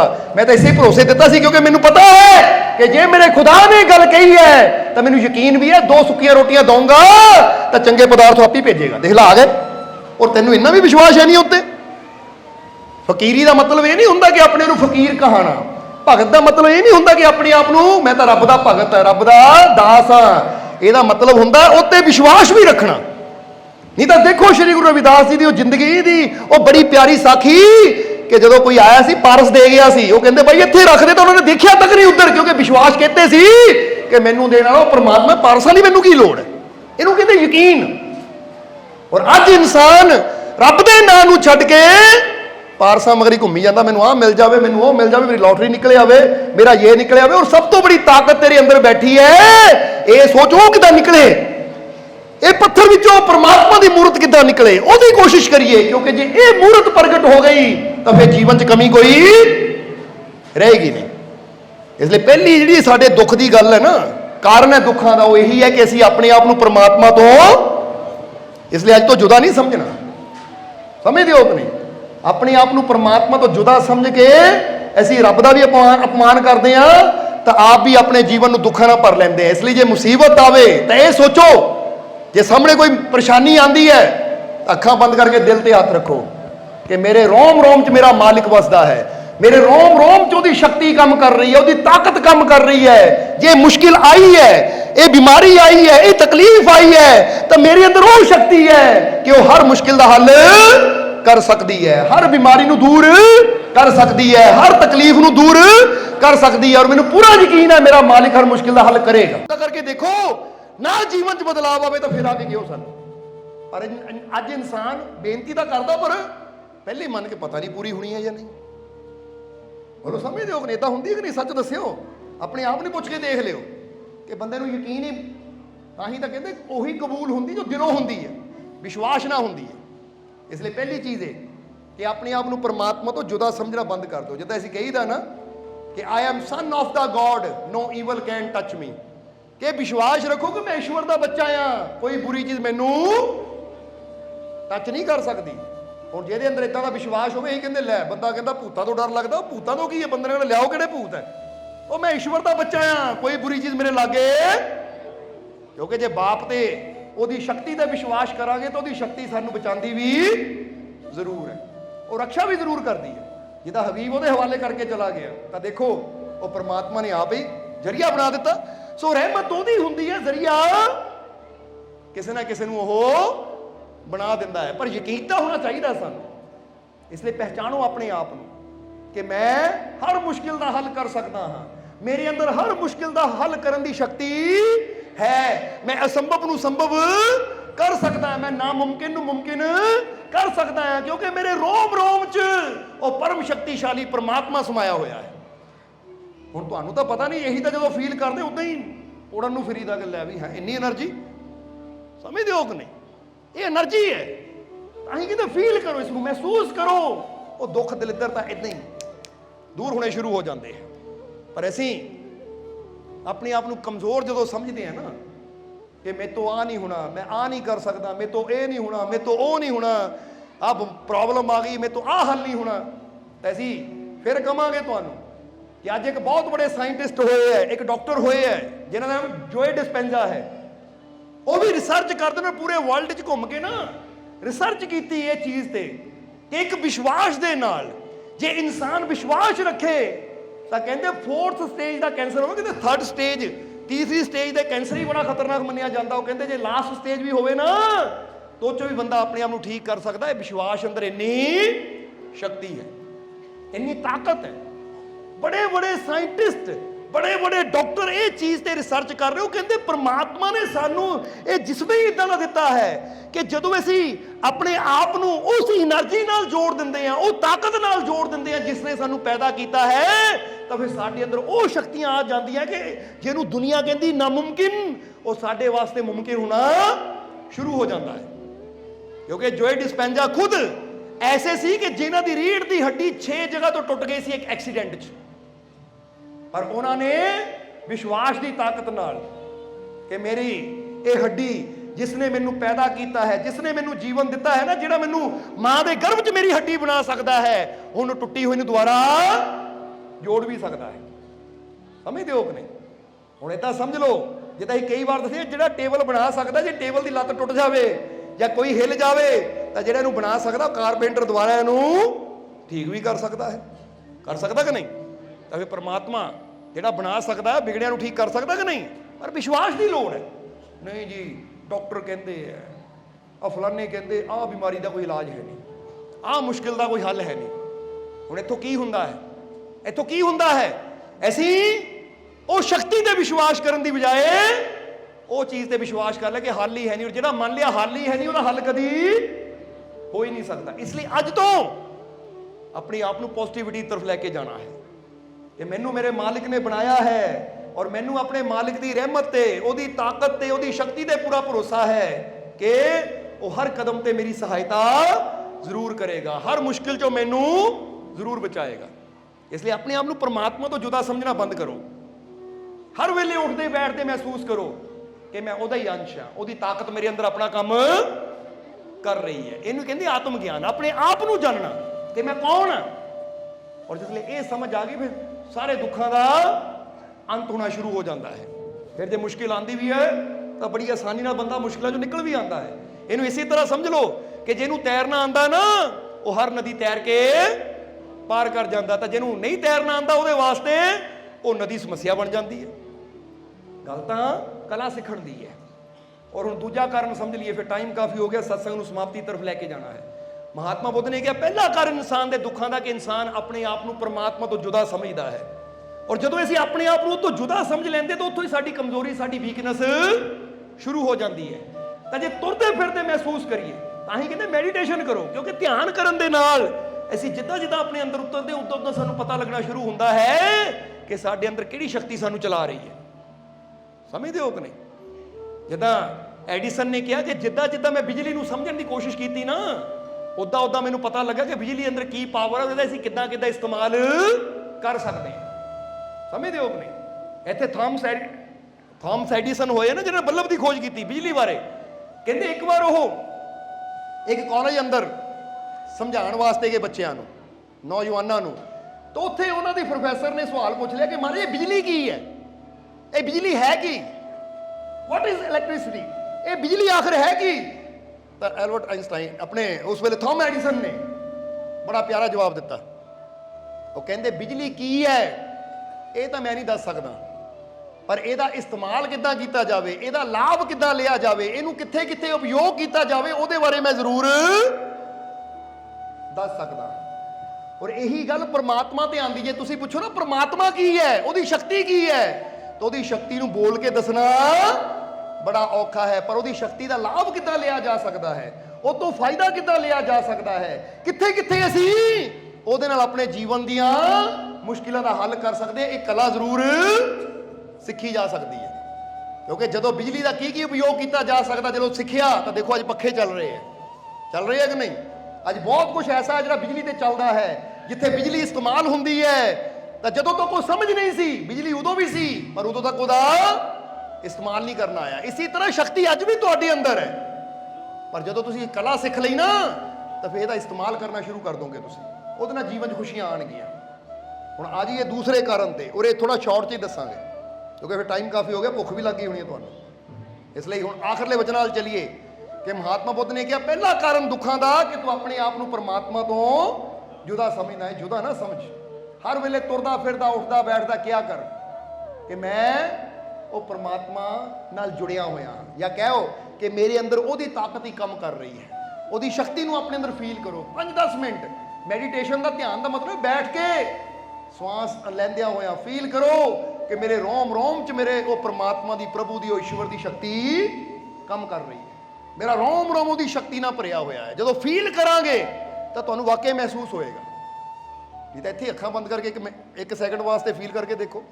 ਅੱਖਾਂ ਬੰਦ ਕਰੋ, ਫੀਲ ਕਰੋ ਕਿ ਮੇਰੇ ਰੋਮ ਰੋਮ 'ਚ ਈਸ਼ਵਰ ਦੀ, ਈਸ਼ਵਰ ਕਹਿੰਦੇ ਹੋ, ਭਗਵਾਨ ਕਹਿੰਦੇ ਹੋ, ਮਾਲਿਕ ਕਹਿੰਦੇ ਹੋ, ਪਰਮਾਤਮਾ ਕਹਿੰਦੇ, ਜੋ ਵੀ ਕਹਿੰਦੇ ਹੋ ਤੁਸੀਂ, ਫੀਲ ਕਰਕੇ ਦੇਖੋ ਕਿ ਮੇਰੇ ਰੋਮ ਰੋਮ 'ਚ ਉਹ ਮੇਰੇ ਮਾਲਿਕ ਦੀ ਸ਼ਕਤੀ ਆਪਣਾ ਕੰਮ ਕਰ ਰਹੀ ਹੈ, ਮੇਰੇ ਈਸ਼ਵਰ ਦੀ ਸ਼ਕਤੀ ਕੰਮ ਕਰ ਰਹੀ ਹੈ। ਮੇਰਾ ਰੋਮ ਰੋਮ ਉਹਦੀ ਸ਼ਕਤੀ ਨਾਲ ਭਰਿਆ ਹੋਇਆ ਹੈ, ਮੇਰਾ ਪੂਰਾ ਜਿਸਮ ਉਹਦੀ ਸ਼ਕਤੀ ਨਾਲ ਭਰਿਆ ਹੋਇਆ ਹੈ। ਫੀਲ ਕਰੋ ਜ਼ਰਾ, ਫੀਲ ਕਰੋ ਕਿ ਮੇਰਾ ਰੋਮ ਰੋਮ ਉਹਦੀ ਸ਼ਕਤੀ ਨਾਲ ਭਰਿਆ ਹੋਇਆ ਹੈ। ਇਸ ਲਈ ਮੇਰੇ ਅੰਦਰ ਹਰ ਮੁਸ਼ਕਿਲ ਦਾ ਹੱਲ ਕਰਨ ਦੀ ਤਾਕਤ ਹੈ, ਹਰ ਬਿਮਾਰੀ ਦਾ ਅੰਤ ਕਰਨ ਦੀ ਤਾਕਤ ਹੈ, ਹਰ ਪਰੇਸ਼ਾਨੀ ਚੋਂ ਨਿਕਲਣ ਦੀ ਤਾਕਤ ਹੈ, ਕਿਉਂਕਿ ਮੇਰਾ ਰੋਮ ਰੋਮ ਉਹਦੀ ਸ਼ਕਤੀ ਨਾਲ ਬਣਿਆ ਹੈ, ਉਹਦੀ ਸ਼ਕਤੀ ਨਾਲ ਭਰਿਆ ਹੋਇਆ ਹੈ।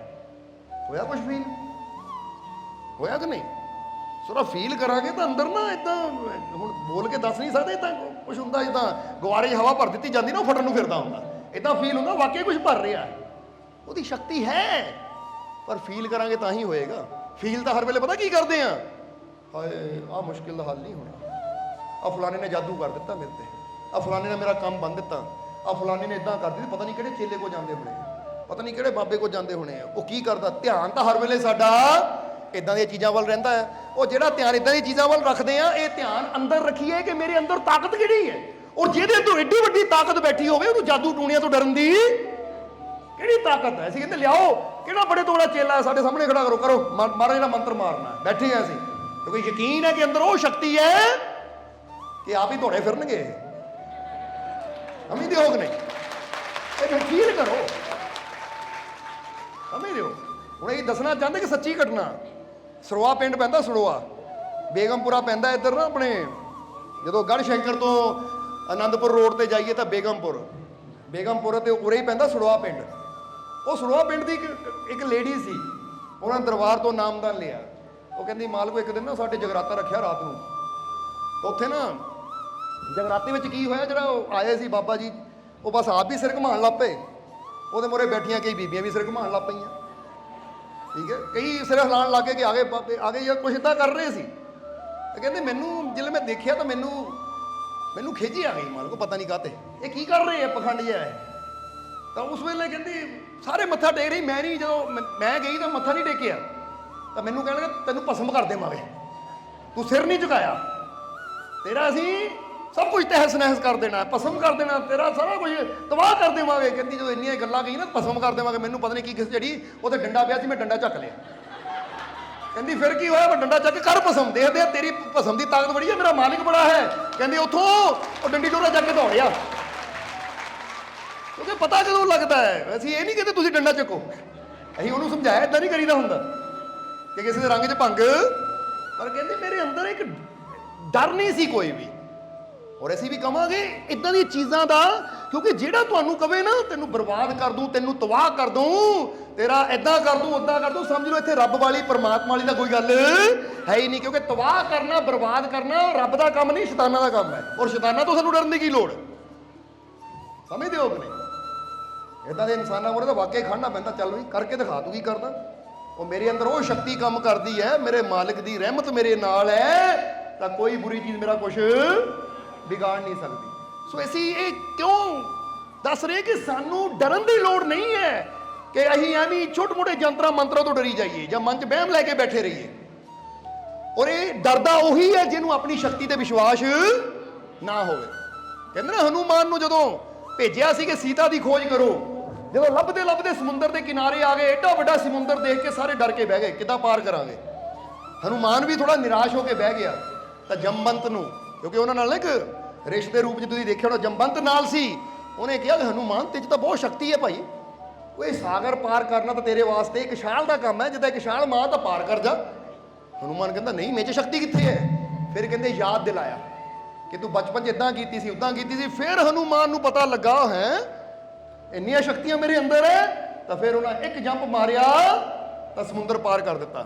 ਅਸੀਂ ਤੁਹਾਨੂੰ ਵੀ ਇਹੀ ਕਹਾਂਗੇ, ਤੁਸੀਂ ਵੀ ਮੁਸ਼ਕਿਲਾਂ ਪਰੇਸ਼ਾਨੀਆਂ ਤਕਲੀਫਾਂ ਤੋਂ ਦੇਖ ਕੇ ਡਰੀ ਜਾਂਦੇ ਆ ਕਿੱਦਾਂ ਸਾਗਰ ਪਾਰ ਕਰਨਾ, ਪਰ ਇਹੀ ਕਹਾਂਗੇ ਤੁਹਾਡੇ ਅੰਦਰ ਬਹੁਤ ਉਹ ਸ਼ਕਤੀ ਹੈ, ਇੱਕ ਜੰਪ ਮਾਰੋ ਕਰ ਦਿਓ ਪਾਰ ਇਦਾਂ ਦੀਆਂ ਪਰੇਸ਼ਾਨੀਆਂ ਨੂੰ। ਇਹ ਕੀ ਹੈ ਤੁਹਾਡੇ ਸਾਹਮਣੇ? ਪਰਮਾਤਮਾ ਤੁਹਾਡੇ ਅੰਦਰ ਹੈ, ਪਰਮਾਤਮਾ ਦੀ ਸ਼ਕਤੀ ਤੁਹਾਡੇ ਅੰਦਰ ਹੈ, ਤੁਹਾਨੂੰ ਪੈਦਾ ਕਰਨ ਵਾਲਾ ਉਹ ਨਿਰੰਕਾਰ, ਉਹ ਈਸ਼ਵਰ, ਉਹ ਹਰੀ, ਉਹ ਅੱਲਾ, ਉਹ ਭਗਵਾਨ, ਉਹ ਤੁਹਾਡੇ ਅੰਦਰ ਕੰਮ ਕਰ ਰਿਹਾ, ਤਾਂ ਤੁਸੀਂ ਐਵੇਂ ਡਰ ਕੇ ਬੈਠੇ ਹੋ। ਤੁਸੀਂ ਤਾਂ ਉਹ ਕਰ ਸਕਦੇ ਹੋ ਕਿ ਜੇ ਚਾਹੋ ਤਾਂ ਹਰ ਮੁਸ਼ਕਿਲ, ਹਰ ਪਰੇਸ਼ਾਨੀ ਨੂੰ ਇੱਕ ਛਾਲ 'ਚ ਇਦਾਂ ਪਾਰ ਕਰ ਦਿਓ ਜਿੱਦਾਂ ਹਨੂਮਾਨ ਨੇ ਉਹ ਸਾਗਰ ਪਾਰ ਕਰ ਦਿੱਤਾ, ਜਿੱਦਾਂ ਕਿਹਾ। ਔਰ ਜਿਹੜਾ ਮਕਸਦ ਸੀ ਪੂਰਾ ਕੀਤਾ, ਸੀਤਾ ਦੀ ਖੋਜ ਕਰਕੇ ਆਇਆ। ਤੁਸੀਂ ਵੀ ਆਪਣੇ ਜੀਵਨ ਦਾ ਹਰ ਮਕਸਦ ਪੂਰਾ ਕਰ ਸਕਦੇ ਹੋ, ਪਰ ਉਹ ਸ਼ਕਤੀ ਨੂੰ ਤਾਂ ਪਹਿਚਾਣੋ। ਕਦੋਂ ਤੱਕ ਡਰੀ ਜਾਵਾਂਗੇ ਮੁਸ਼ਕਿਲਾਂ ਨੂੰ, ਪਰੇਸ਼ਾਨੀਆਂ ਨੂੰ ਦੇਖ ਕੇ? ਇਸ ਲਈ ਅਸੀਂ ਇੱਕ ਗੱਲ ਕਹੀ ਦੀ ਹੈ कि कोशिश करने वालों की कभी हार नहीं होती, तूफानों से डरकर जो किनारे बैठ जाते हैं उनकी नैया कभी। इसलिए यही तो चीज है। पर कोशिश करने का मतलब यही नहीं कि कोशिश करूंगा, क्योंकि जिन्हें कहते करूंगा वो कभी पार नहीं करते। जिन्हें करते हैं मैं कर रहा, मैं हुणे करना है, सो कोशिश का मतलब ये भी नहीं होता। कोई नहीं जिदा भी कहो ना काम कोई नहीं, कल कोशिश करो, पर वो कल कदी ਹੁਣ ਦੇਖੋ ਨਾ, ਕੋਈ ਸ਼ਰਾਬ ਪੀਂਦਾ ਹੋਵੇ, ਕੋਈ ਬੀੜੀ ਛੱਡ ਦੇ, ਕੱਲ ਤੋਂ ਕੋਸ਼ਿਸ਼ ਕਰੂ, ਕੱਲ ਤੋਂ ਛੱਡ ਦਿੱਤੀ। ਹੁਣ ਜਿਹੜਾ ਕੱਲ ਤੇ ਕੋਸ਼ਿਸ਼ ਕਰਨਾ ਕਹਿੰਦਾ ਨਾ ਕੱਲ ਨੂੰ ਕੋਸ਼ਿਸ਼ ਕਰੂੰਗਾ, ਇਹਦਾ ਮਤਲਬ ਇਹਨਾਂ ਕਦੀ, ਕਿਉਂਕਿ ਜਿੰਨਾ ਕਰਨਾ ਕਹਿੰਦਾ ਲੈ ਅੱਜ ਤੋਂ ਹੀ ਸ਼ੁਰੂ, ਕਿਉਂਕਿ ਗੱਲ ਜਦੋਂ ਸ਼ੁਰੂ ਕੀਤੀ ਜਾਂਦੀ ਹੈ ਨਾ ਸਫਲਤਾ ਫਿਰ ਮਿਲਦੀ ਹੈ। ਤਾਂ ਜੇ ਬੰਦਾ ਕਹੇ ਕੋਈ ਨਹੀਂ ਕੱਲ ਪਰਸੋਂ, ਤਾਂ ਫਿਰ ਤਾਂ ਗੱਲ ਕੱਲ ਕਰੇ ਸੋ ਆਜ ਕਰ, ਆਜ ਕਰੇ ਸੋ। ਇਸ ਲਈ ਜੇ ਕਿਸੇ ਅੰਦਰ ਕੋਈ ਕਮੀ ਹੈ ਨਾ, ਹੁਣੇ ਫੈਸਲਾ ਕਰ ਲਓ ਅੱਜ ਤੋਂ ਹੀ ਛੱਡੀ, ਕੱਲ ਕਰਾਂਗੇ, ਕੱਲ ਕਰਾਂਗੇ, ਤਾਂ ਫਿਰ ਕੱਲ ਨਾਮ ਕਾਲ ਦਾ ਹੁੰਦਾ ਹੈ। ਇਹ ਲਈ ਸਮਝਣਾ ਕਿ ਆਪਣੀਆਂ ਸ਼ਕਤੀਆਂ ਨੂੰ ਪਹਿਚਾਣੀਏ।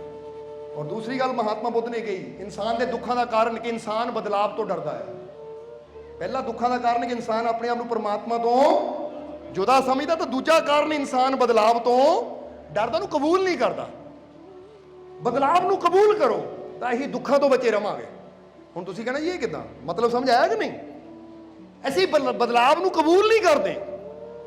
ਅਗਰ ਬਦਲਾਵ ਨੂੰ ਕਬੂਲ ਕਰ ਲਈਏ, ਕਿਉਂਕਿ ਇਹ ਗੱਲ ਹਮੇਸ਼ਾ ਯਾਦ ਰੱਖੋ ਕਿ ਜੀਵਨ ਦੇ ਹਰ ਮੋੜ ਤੇ ਬਦਲਾਵ ਆਣਾ ਹੀ ਆਣਾ, ਕਿਉਂਕਿ ਕੁਦਰਤ ਦਾ ਨਿਯਮ ਹੀ ਬਦਲਾਵ ਹੈ।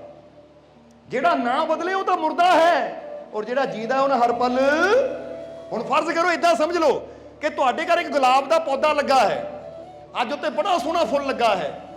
ਤੁਸੀਂ ਕਹੋ ਲੈ ਵੀ ਇਹ ਫੁੱਲ ਕਦੀ ਮੁਰਝਾਣਾ ਹੀ ਨਹੀਂ, ਇਹ ਫੁੱਲ ਇੱਦਾਂ ਹੀ ਰਹਿਣਾ ਹੈ।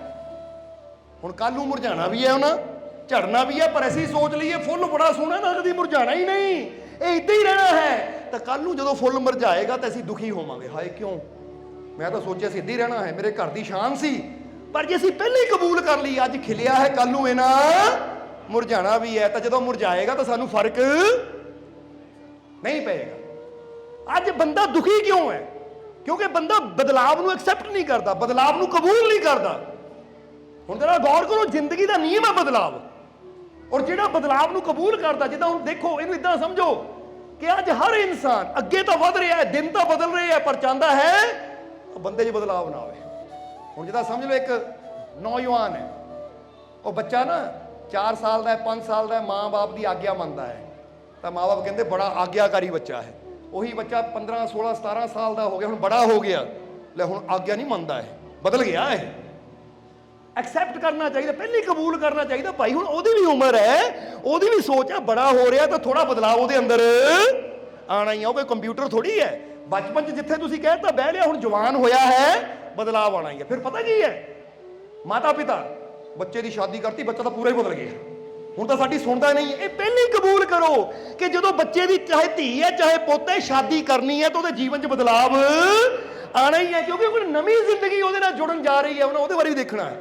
ਇਹ ਥੋੜੀ ਪਹਿਲਾਂ ਦੀ ਤਰ੍ਹਾਂ ਹੀ ਜਿੱਦਾਂ ਕੁਆਰੇ ਨੂੰ ਤੁਸੀਂ ਸੋਚਦੇ ਸੀ, ਇੱਦਾਂ ਹੀ ਹੁਣ ਵੀ ਜੇ ਪਹਿਲਾਂ ਹੀ ਅਸੀਂ ਹਰ ਚੀਜ਼ ਨੂੰ ਕਬੂਲ ਕਰਾਂਗੇ ਨਾ, ਤਾਂ ਫਿਰ ਸਾਨੂੰ ਦੁੱਖ ਘੱਟ ਹੋਏਗਾ। ਹੁਣ ਦੇਖੋ ਪਤੀ ਪਤਨੀ ਪਤਾ ਝਗੜਾ ਕੀ ਰਹਿੰਦਾ, ਆਹ 10 ਸਾਲ ਪਹਿਲਾਂ ਵਾਲੇ ਨਹੀਂ ਰਹੇ ਤੁਸੀਂ। ਜਦੋਂ ਪਹਿਲਾਂ ਨਵਾਂ ਵਿਆਹ ਹੋਇਆ ਸੀ ਨਾ, ਉਦੋਂ ਇੰਨਾ ਪਿਆਰ ਸੀ, ਹੁਣ ਤਾਂ ਪੁੱਛਦੇ ਹੀ ਨਹੀਂ। ਕਬੂਲ ਕਰੋ ਕਿ ਦਿਨ ਪ੍ਰਤੀ ਦਿਨ ਸਮਾਂ ਪਾ ਕੇ ਬਦਲਾਵ।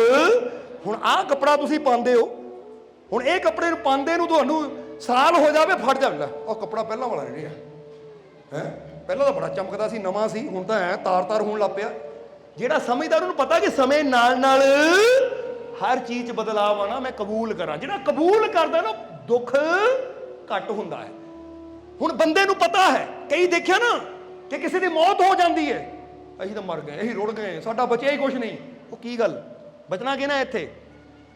ਕਬੂਲ ਕਰ ਕਿ ਜੋ ਅੱਜ ਹੈ ਇੱਕ ਦਿਨ ਸਭ ਨੇ ਮਰਨਾ ਵੀ है। चाहे मेरा पति है, चाहे मेरी पत्नी है, चाहे मेरी माँ है, चाहे मेरा बाप है, चाहे बेटा है, धी है, भैन है, कोई भी है, पहले ही मैं मानता है कि जो आया एक दिन सब ने जाना ही है। जो पहले ही मैं बदलाव नूं मन के बैठा हाँ, तो जो हुंदा है होना तो है ही, मैनूं दुख नहीं हुंदा। दुख हुंदा पर मैं पहले ही उहदे वास्ते प्यार है ज़्यादा। नहीं तो कई देखे ना यकदम कोई मर जाता तो बंदा हुण तो डुब गए, असीं मर गए, हुण तो मैं भी अपने नूं कुछ कर लवां। भाई ये नियम है संसार का। कई आ जाते हैं कि मालको ओदी उम्र थोड़ी ओनू मरे, ओनू कुछ होवे ना, ओदी जिंदगी विचारो। जो आया है जाना, ताही तो कहते पहला मरण कबूल कर, जीवन की तज आस, हो सबना की रेणुका तब आओ हमारे पास। कहते रब नूं पाना है तो मरना पहला कबूल करना पैना है, इनू एक्सेप्ट करना पैना, सच्चाई है। पर असीं बदलाव नूं कबूल नहीं करते, बचन दी नहीं, बदलाव तो डरते हैं असीं। ये गल याद रखो, सच है कि जिंदगी हर रोज बदल, तुसी भी जो अज तो 10 साल पहला सी ना, जो नहीं रहे तुसी, तुहाडी सोच बदली है, समझ बदली है, और आने वाले अगले साल तुसी होर भी। और कईयां अंदर ये बदलाव अच्छा हुंदा है, यानी वो अच्छे नूं बदलदे है, तो कईयां नूं अंदर बदलाव बुरा हुंदा कि बुरे हुंदे चले जांदे। जे अज मैं एक पैग पींदा, कल नूं मैं पूरी बोतल पीनी शुरू कर देना है। कईयां अंदर ये बुरा बदलाव है। जे अज मैं थोड़ा नशा करदा, कल नूं मैं ज़्यादा करदा, तो कईयां अंदर हुंदा जे अज मैं थोड़ा भी पींदा है ना, कल नूं पूरी तरह छड्ड देना है, कल नूं होर नेक बनना है। जे अज मैं थोड़ा सच बोलदा, कल नूं होर वधाना है, परसों नूं होर वधाना है। जे अज मैं इन्ना गुस्सा करदा हां, तो कल नूं ये भी छड्डना है। वो अंदर अच्छा बदलाव है। इसलिए बदलाव लियो अपने अंदर, बदलाव नूं कबूल करो कि जीवन च कुछ भी होवे ना, सोचो ये जीवन च बदलाव किसे पल भी। अज जिहनूं असीं कहंदे ना मेरा पुराना तो प्यारा मित्र, कल नूं उहदे अंदर भी बदलाव आ सकदा है। इसलिए पहले तैयार रहो कि हुण जो है ਉਹਦਾ आनंद लेना है। तो जे कल नूं बदलदा है तो मैं शिकवा गिला कुछ नहीं करना, ਉਹਦੇ वास्ते तैयार रहना। मैं समझदे हो कि नहीं? जिदा कि सही मायने च ड्राइवर किहड़ा हुंदा है कि ਜਿਹਨੂੰ पता है कि मैं पहले ही तैयार है कि जे गड्डी नूं पैंचर लग गया तो मेरे को स्टपनी पई होई, जे पैंचर हो गया टायर स्टपनी पई है, जे पेट्रोल घटदा है तो मेरे को पहले ही पेट्रोल पंप ते जाके ऑप्शन है तेल भराण दी, यानी वो पहले ही पूरी तैयारी रखदा है। तो जे बंदा सोचे जिद्दां जा रहे हैं ना, इद्दां ही रहना चाहिए, तेल खत्म नहीं होना चाहिए, टायर पैंचर नहीं होना चाहिए, गड्डी 'च खराबी नहीं आनी चाहिए। जो आनी है तो दुखी होना, मेरे नहीं क्यों होया, ये मेरे नहीं क्यों होया। तां ही तुसीं कई बार देखोगे किसी की मौत हो जाए, मेरे नहीं क्यों होया, भाई तेरे नहीं होया, बाकी ना हुंदा ही नहीं है, सारिਆਂ ना हुंदा है।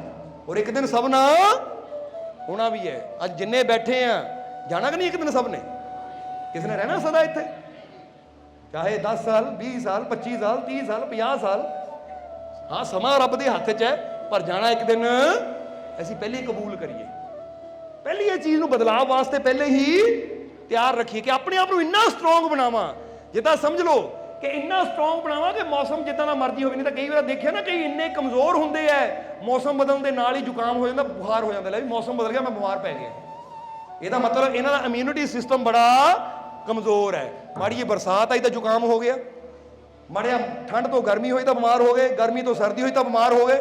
तो कई इन्ने स्ट्रोंग होंगे है कि मौसम जिदा दे मर्जी बदलन, फर्क कोई पैंदा ही नहीं है।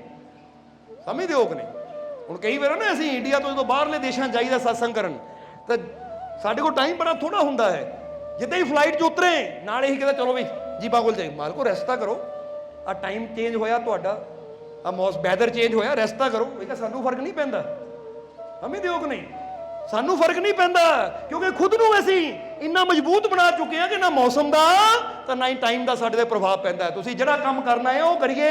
ये रेस्ट रुस्ट तां उन्हां वास्ते हुंदी जिन्हां कोल टाइम खुला होवे कि लै भी आ 2 दिन रेस्ट करनी है, कि रेस्ट का टाइम ही है नहीं। इन्हें अपने आप नूं बनाओ ऐसे, क्योंकि असीं खुद नूं जिद्दां ही कई बार दसीदा है कि बाहरले हालात नूं नहीं असीं बदल सकते, मौसम नूं नहीं बदल सकते, पर असीं अपने आप नूं ऐसा बना सकते कि मौसम का असर साडे ते बना सकते कि नहीं? इन्ना स्ट्रोंग बन सकते हैं। सो बनो, जे स्ट्रोंग बन सकते हैं, मजबूत हो सकते हैं, तो फिर कमज़ोर बन के जिंदगी को कटनी। जे बहादुर बन सकते हैं तो डरपोक बन के क्यों जीना? जे शक्तिशाली हो सकते हैं तो कमज़ोर बन के क्यों जीना? समझते हो कि नहीं? इसलिए ऑप्शन तो है, चाहे इदा जिंदगी कटिए जिदा ही कई बार दसिया टीपू सुल्तान ने कहा कि गिद्दड़ की 100 साल की जिंदगी नालों शेर की एक दिन की जिंदगी चंगी। ਹੁਣ ਇਹ ਸਾਡੇ ਤੇ ਕਿ ਅਸੀਂ ਗਿੱਦੜ ਬਣ ਕੇ 100 ਸਾਲ ਜੀਣਾ ਪਸੰਦ ਕਰਾਂਗੇ ਜਾਂ ਸ਼ੇਰ ਦੀ ਤਰ੍ਹਾਂ ਬਹਾਦਰੀ ਦੇ ਨਾਲ, ਚਾਹੇ ਇੱਕ ਦਿਨ ਦੀ ਜ਼ਿੰਦਗੀ ਹੋਵੇ ਪਰ ਪੂਰੀ ਨਿਡਰਤਾ ਦੇ ਨਾਲ, ਪੂਰੇ ਵਿਸ਼ਵਾਸ ਨਾਲ ਜੀਣਾ ਹੈ ਕਿ ਮੇਰਾ ਮਾਲਿਕ ਮੇਰੇ, ਇਹ ਵਿਸ਼ਵਾਸ। ਇਸ ਲਈ ਦੂਜਾ ਕਾਰਨ ਕੀ ਹੈ ਦੁੱਖਾਂ ਦਾ? ਇਨਸਾਨ ਬਦਲਾਵ ਤੋਂ ਤਾਂ ਹੀ ਬੰਦਾ ਦੁਖੀ ਹੈ। ਕਿਉਂਕਿ ਕਈ ਵਾਰ ਬੰਦਾ ਦੁਕਾਨ ਖੋਲਦਾ ਹੈ, ਅੱਜ ਕੰਮ ਚੱਲਦਾ, ਕੱਲ ਨੂੰ ਥੋੜਾ ਡਾਊਨ ਹੋ ਗਿਆ, ਬੰਦਾ ਦੁਖੀ ਹੋ ਜਾਂਦਾ ਹੈ। ਇਹ ਬਦਲਾਵ ਹੈ। ਪੇੜਾਂ ਤੇ ਪੱਤੇ ਆਂਦੇ ਵੀ ਹੈ ਔਰ ਪਤਝੜ 'ਚ ਪੱਤੇ, ਡਰਨਾ ਨਹੀਂ ਹੈ, ਤਿਆਰ ਰਹਿਣਾ ਹੈ ਕਿ ਜਿੱਦਾਂ ਵੀ ਮੌਸਮ ਆਵੇ ਮੈਂ ਹਰ ਮੌਸਮ ਨੂੰ ਸੰਭਾਲਣ ਨੂੰ, ਕਿਉਂਕਿ ਉਤਾਰ ਚੜਾਵ ਜੀਵਨ 'ਚ। ਇਸ ਕਰਕੇ ਜਿਹੜਾ ਬਦਲਾਵ ਨੂੰ ਮੰਨ ਕੇ ਚੱਲਦਾ ਹੈ ਉਹ ਬੰਦਾ ਕਦੀ ਦੁਖੀ ਨਹੀਂ ਹੁੰਦਾ। ਸਮਝਦੇ ਹੋ ਕਿ ਨਹੀਂ? ਇਸ ਲਈ ਇਹਦੇ ਨਾਲ ਬਹੁਤ ਪੁਆਇੰਟ ਜੁੜੇ ਹੋਏ ਹੈ। ਜੇ ਕੱਲਾ ਕੱਲਾ ਦੱਸਾਂਗੇ ਤਾਂ ਕਾਫੀ ਟਾਈਮ ਹੋ ਜਾਣਾ। ਇਸ ਲਈ ਸਮਝਦਾਰ ਨੂੰ ਇਸ਼ਾਰਾ ਕਾਫੀ ਹੁੰਦਾ। ਤੁਸੀਂ ਸੋਚੋ ਕਿ ਜੀਵਨ 'ਚ ਕਿੱਥੇ ਕਿੱਥੇ ਬਦਲਾਵ ਆਉਂਦੇ ਆ, ਕੰਮ ਨੂੰ ਲੈ ਕੇ, ਕਾਰੋਬਾਰ ਨੂੰ ਲੈ ਕੇ, ਰਿਸ਼ਤਿਆਂ ਨੂੰ ਲੈ ਕੇ, ਜਾਂ ਸਿਹਤ ਨੂੰ ਲੈ ਕੇ, ਜਾਂ ਸਮੇਂ ਨੂੰ ਲੈ ਕੇ। ਇਸ ਲਈ ਜਿਹੜਾ ਇਨਸਾਨ ਹਰ ਚੀਜ਼ ਨੂੰ ਕਬੂਲ ਕਰਦਾ ਹੈ ਕਿ ਆ ਸਕਦਾ ਹੈ ਔਰ ਉਹਦੀ ਤਿਆਰੀ ਪਹਿਲਾਂ ਹੀ ਹੈ। ਜਦੋਂ ਇੱਕ ਬੰਦੇ ਨੂੰ ਪਤਾ ਹੈ ਕਿ ਜੇ ਮੈਂ ਜਾ ਰਿਹਾ ਹਾਂ, ਬੱਦਲ ਹੋਏ ਆ, ਬਾਰਿਸ਼ ਆ ਸਕਦੀ, ਛਤਰੀ ਲੈ ਕੇ ਪਹਿਲਾਂ ਹੀ ਉਹ ਤਿਆਰ ਰਹਿੰਦਾ, ਤੇ ਬਾਰਿਸ਼ ਆਉਂਦੀ ਉਹ ਘਬਰਾਉਂਦਾ ਨਹੀਂ, ਕਹਿੰਦਾ ਮੇਰੇ ਕੋਲ ਛਾਤਾ ਹੈ। ਉਹ ਤਿਆਰੀ ਕਰਕੇ ਜਾ ਰਿਹਾ। ਇੱਥੇ ਪਹਿਲੀ ਤਿਆਰੀ ਨਾ ਚਲੋ, ਇਹ ਬਦਲਾਵ ਆ ਸਕਦਾ ਪਰ ਮੈਂ ਪੂਰੀ ਤਰ੍ਹਾਂ ਰੈਡੀ, ਕਬੂਲ ਕਰਦਾ ਮੈਂ। ਔਰ ਵਿਸ਼ਵਾਸ ਰੱਖੋ, ਯਕੀਨ ਰੱਖੋ ਕਿ ਜੇ ਅੱਜ ਪੱਤੇ ਝੜੇ ਆ ਪੇੜਾਂ ਤੋਂ ਤਾਂ ਇੱਕ ਦਿਨ ਬਹਾਰ ਆਏਗੀ ਜ਼ਰੂਰ। ਜਿੱਦਾਂ ਇੱਕ ਕਹਾਣੀ ਦੱਸੀ ਦੀ ਨਾ ਛੋਟੀ ਜਿਹੀ, ਇੱਕ ਪੇੜ ਤੇ ਪਤਝੜ ਦਾ ਸਮਾਂ ਸੀ, ਸਾਰੇ ਪੱਤੇ ਝੜ ਗਏ, ਸੁੱਕੀਆਂ ਟਹਿਣੀਆਂ, ਹਵਾ ਆਈ, ਪੇੜ ਹਿੱਲ ਰਿਹਾ ਹੈ। ਤੇ ਇੱਕ ਬਾਂਦਰ ਉਹ ਪੇੜ ਤੇ ਬੈਠਾ ਹੈ, ਹਵਾ ਨਾਲ ਪੇੜ ਹਿੱਲ ਰਿਹਾ, ਤਾਂ ਬਾਂਦਰ ਪੇੜ ਨੂੰ ਪੁੱਛਦਾ ਹੈ, ਓਏ ਪੇੜ, ਸਾਰੇ ਪੱਤੇ ਤੇਰੇ ਝੜ ਗਏ, ਫਿਰ ਵੀ ਤੂੰ ਬੜਾ ਮਸਤੀ 'ਚ ਨੱਚ ਰਿਹਾ ਹੈ। ਕਿਉਂਕਿ ਹਿੱਲ ਰਿਹਾ ਸੀ ਨਾ, ਇਹ ਮਸਤੀ 'ਚ ਕਹਿੰਦੇ ਬੜਾ ਨੱਚ ਰਿਹਾ ਹੈ। ਕੀ ਗੱਲ? ਪੱਤੇ ਤੇਰੇ ਝੜ ਗਏ, ਪੱਤਿਆਂ ਦਾ ਖਲਾਰਾ ਪੈ ਗਿਆ ਔਰ ਤੂੰ ਮਸਤੀ 'ਚ ਨੱਚ ਰਿਹਾ, ਕਿਉਂ? ਇਹ ਤੇਰੀ ਮਸਤੀ ਦੀ ਵਜ੍ਹਾ ਕੀ ਹੈ? ਤਾਂ ਉਸ ਵੇਲੇ ਪੇੜ ਨੇ ਇਸ਼ਾਰਾ ਕੀਤਾ, ਕਹਿੰਦੇ ਆ ਬਾਂਦਰ ਕਿ ਜੋ ਮੈਂ ਦੇਖ ਰਿਹਾ ਤੂੰ ਨਹੀਂ ਦੇਖ ਰਿਹਾ, ਤੂੰ ਮੇਰੇ ਇਹਨਾਂ ਪੱਤਿਆਂ ਨੂੰ ਦੇਖ ਰਿਹਾ, ਝੜ ਗਏ, ਪਰ ਮੈਂ ਪਤਾ ਕਿਉਂ ਨੱਚ ਰਿਹਾ? ਕਿਉਂਕਿ ਮੈਂ ਉਹ ਪ੍ਰਭੂ ਦੀ ਕਿਰਪਾ ਨੂੰ ਦੇਖ ਰਿਹਾ ਜਿਹਨਾਂ ਦੁਆਰਾ ਇਸ ਤੋਂ ਵੀ ਸੁੰਦਰ ਪੱਤਿਆਂ ਨੂੰ ਮੈਨੂੰ ਭਰਪੂਰ ਕਰ ਦੇਣਾ ਹੈ। ਇੱਕ ਹੁੰਦਾ ਇਸ ਲਈ ਮੇਰੇ ਹਾਲਾਤ ਕੀ ਹੈ, ਇੱਕ ਹੁੰਦਾ ਮੈਨੂੰ ਵਿਸ਼ਵਾਸ ਹੈ ਜੇ ਇਸ ਲਈ ਪੱਤੇ ਝੜੇ ਆ ਖੁਸ਼ੀਆਂ ਦੇ ਤਾਂ ਮੇਰਾ ਮਾਲਿਕ ਦੁਆਰਾ ਇਹ ਪਤਝੜ 'ਚ ਬਹਾਰ, ਕਿਉਂਕਿ ਜੀਵਨ ਦਾ ਨਿਯਮ ਹੈ। ਸਮਝਦੇ ਹੋ ਕਿ ਨਹੀਂ? ਦਿਨ ਰਾਤ, ਰਾਤ ਦਿਨ, ਇਹ ਨਿਯਮ ਹੈ। ਵਿਸ਼ਵਾਸ ਰੱਖੋ ਆਪਣੇ ਮਾਲਿਕ ਤੇ ਕਿ ਅਗਰ ਅੱਜ ਕੋਈ ਮੇਰੇ ਜੀਵਨ 'ਚ ਦੁੱਖ ਹੈ ਨਾ ਤਾਂ ਮੈਨੂੰ ਯਕੀਨ ਹੈ ਖੁਸ਼ੀਆਂ ਵੀ ਜ਼ਰੂਰ ਆਣਗੀਆਂ। ਅੱਜ ਹਾਲਾਤ ਮਾੜੇ ਆ ਤਾਂ ਚੰਗੇ ਵੀ, ਵਿਸ਼ਵਾਸ ਹੈ ਮੈਨੂੰ ਆਪਣੇ ਮਾਲਿਕ ਤੇ। ਬੋਲੋ ਹੈ ਕਿ ਨਹੀਂ? ਫਿਰ ਇਹ ਜੀਵਨ 'ਚ ਬਦਲਾਵ ਆਏਗਾ ਕਿਉਂਕਿ ਉਹਦਾ ਵਿਸ਼ਵਾਸ, ਉਹ ਤੇ ਯਕੀਨ ਰੱਖਿਆ ਹੋਇਆ ਨਾ। ਜਿੱਦਾਂ ਹਬੀਬ ਨੇ ਵਿਸ਼ਵਾਸ ਰੱਖਿਆ ਜੀ, ਚੱਕ ਕੇ 2 ਰੋਟੀਆਂ ਦੇ ਦਿੱਤੀਆਂ ਕਿਉਂਕਿ ਪਤਾ ਸੀ ਇਹ ਉਹ ਰੱਬ ਦਾ ਫਰਮਾਨ ਹੈ, ਜੇ ਮੇਰੇ ਰਸਤੇ ਦੇਗਾ ਤਾਂ ਕਈ ਗੁਣਾ ਪਾਏਗਾ ਵੀ ਜ਼ਰੂਰ। ਤਾਂ ਦੇਖੋ ਥਾਲੀ ਵੀ ਆ ਗਈ ਰੋਟੀਆਂ ਦੀ, ਇਹੀ ਤਾਂ ਵਿਸ਼ਵਾਸ ਹੁੰਦਾ ਹੈ।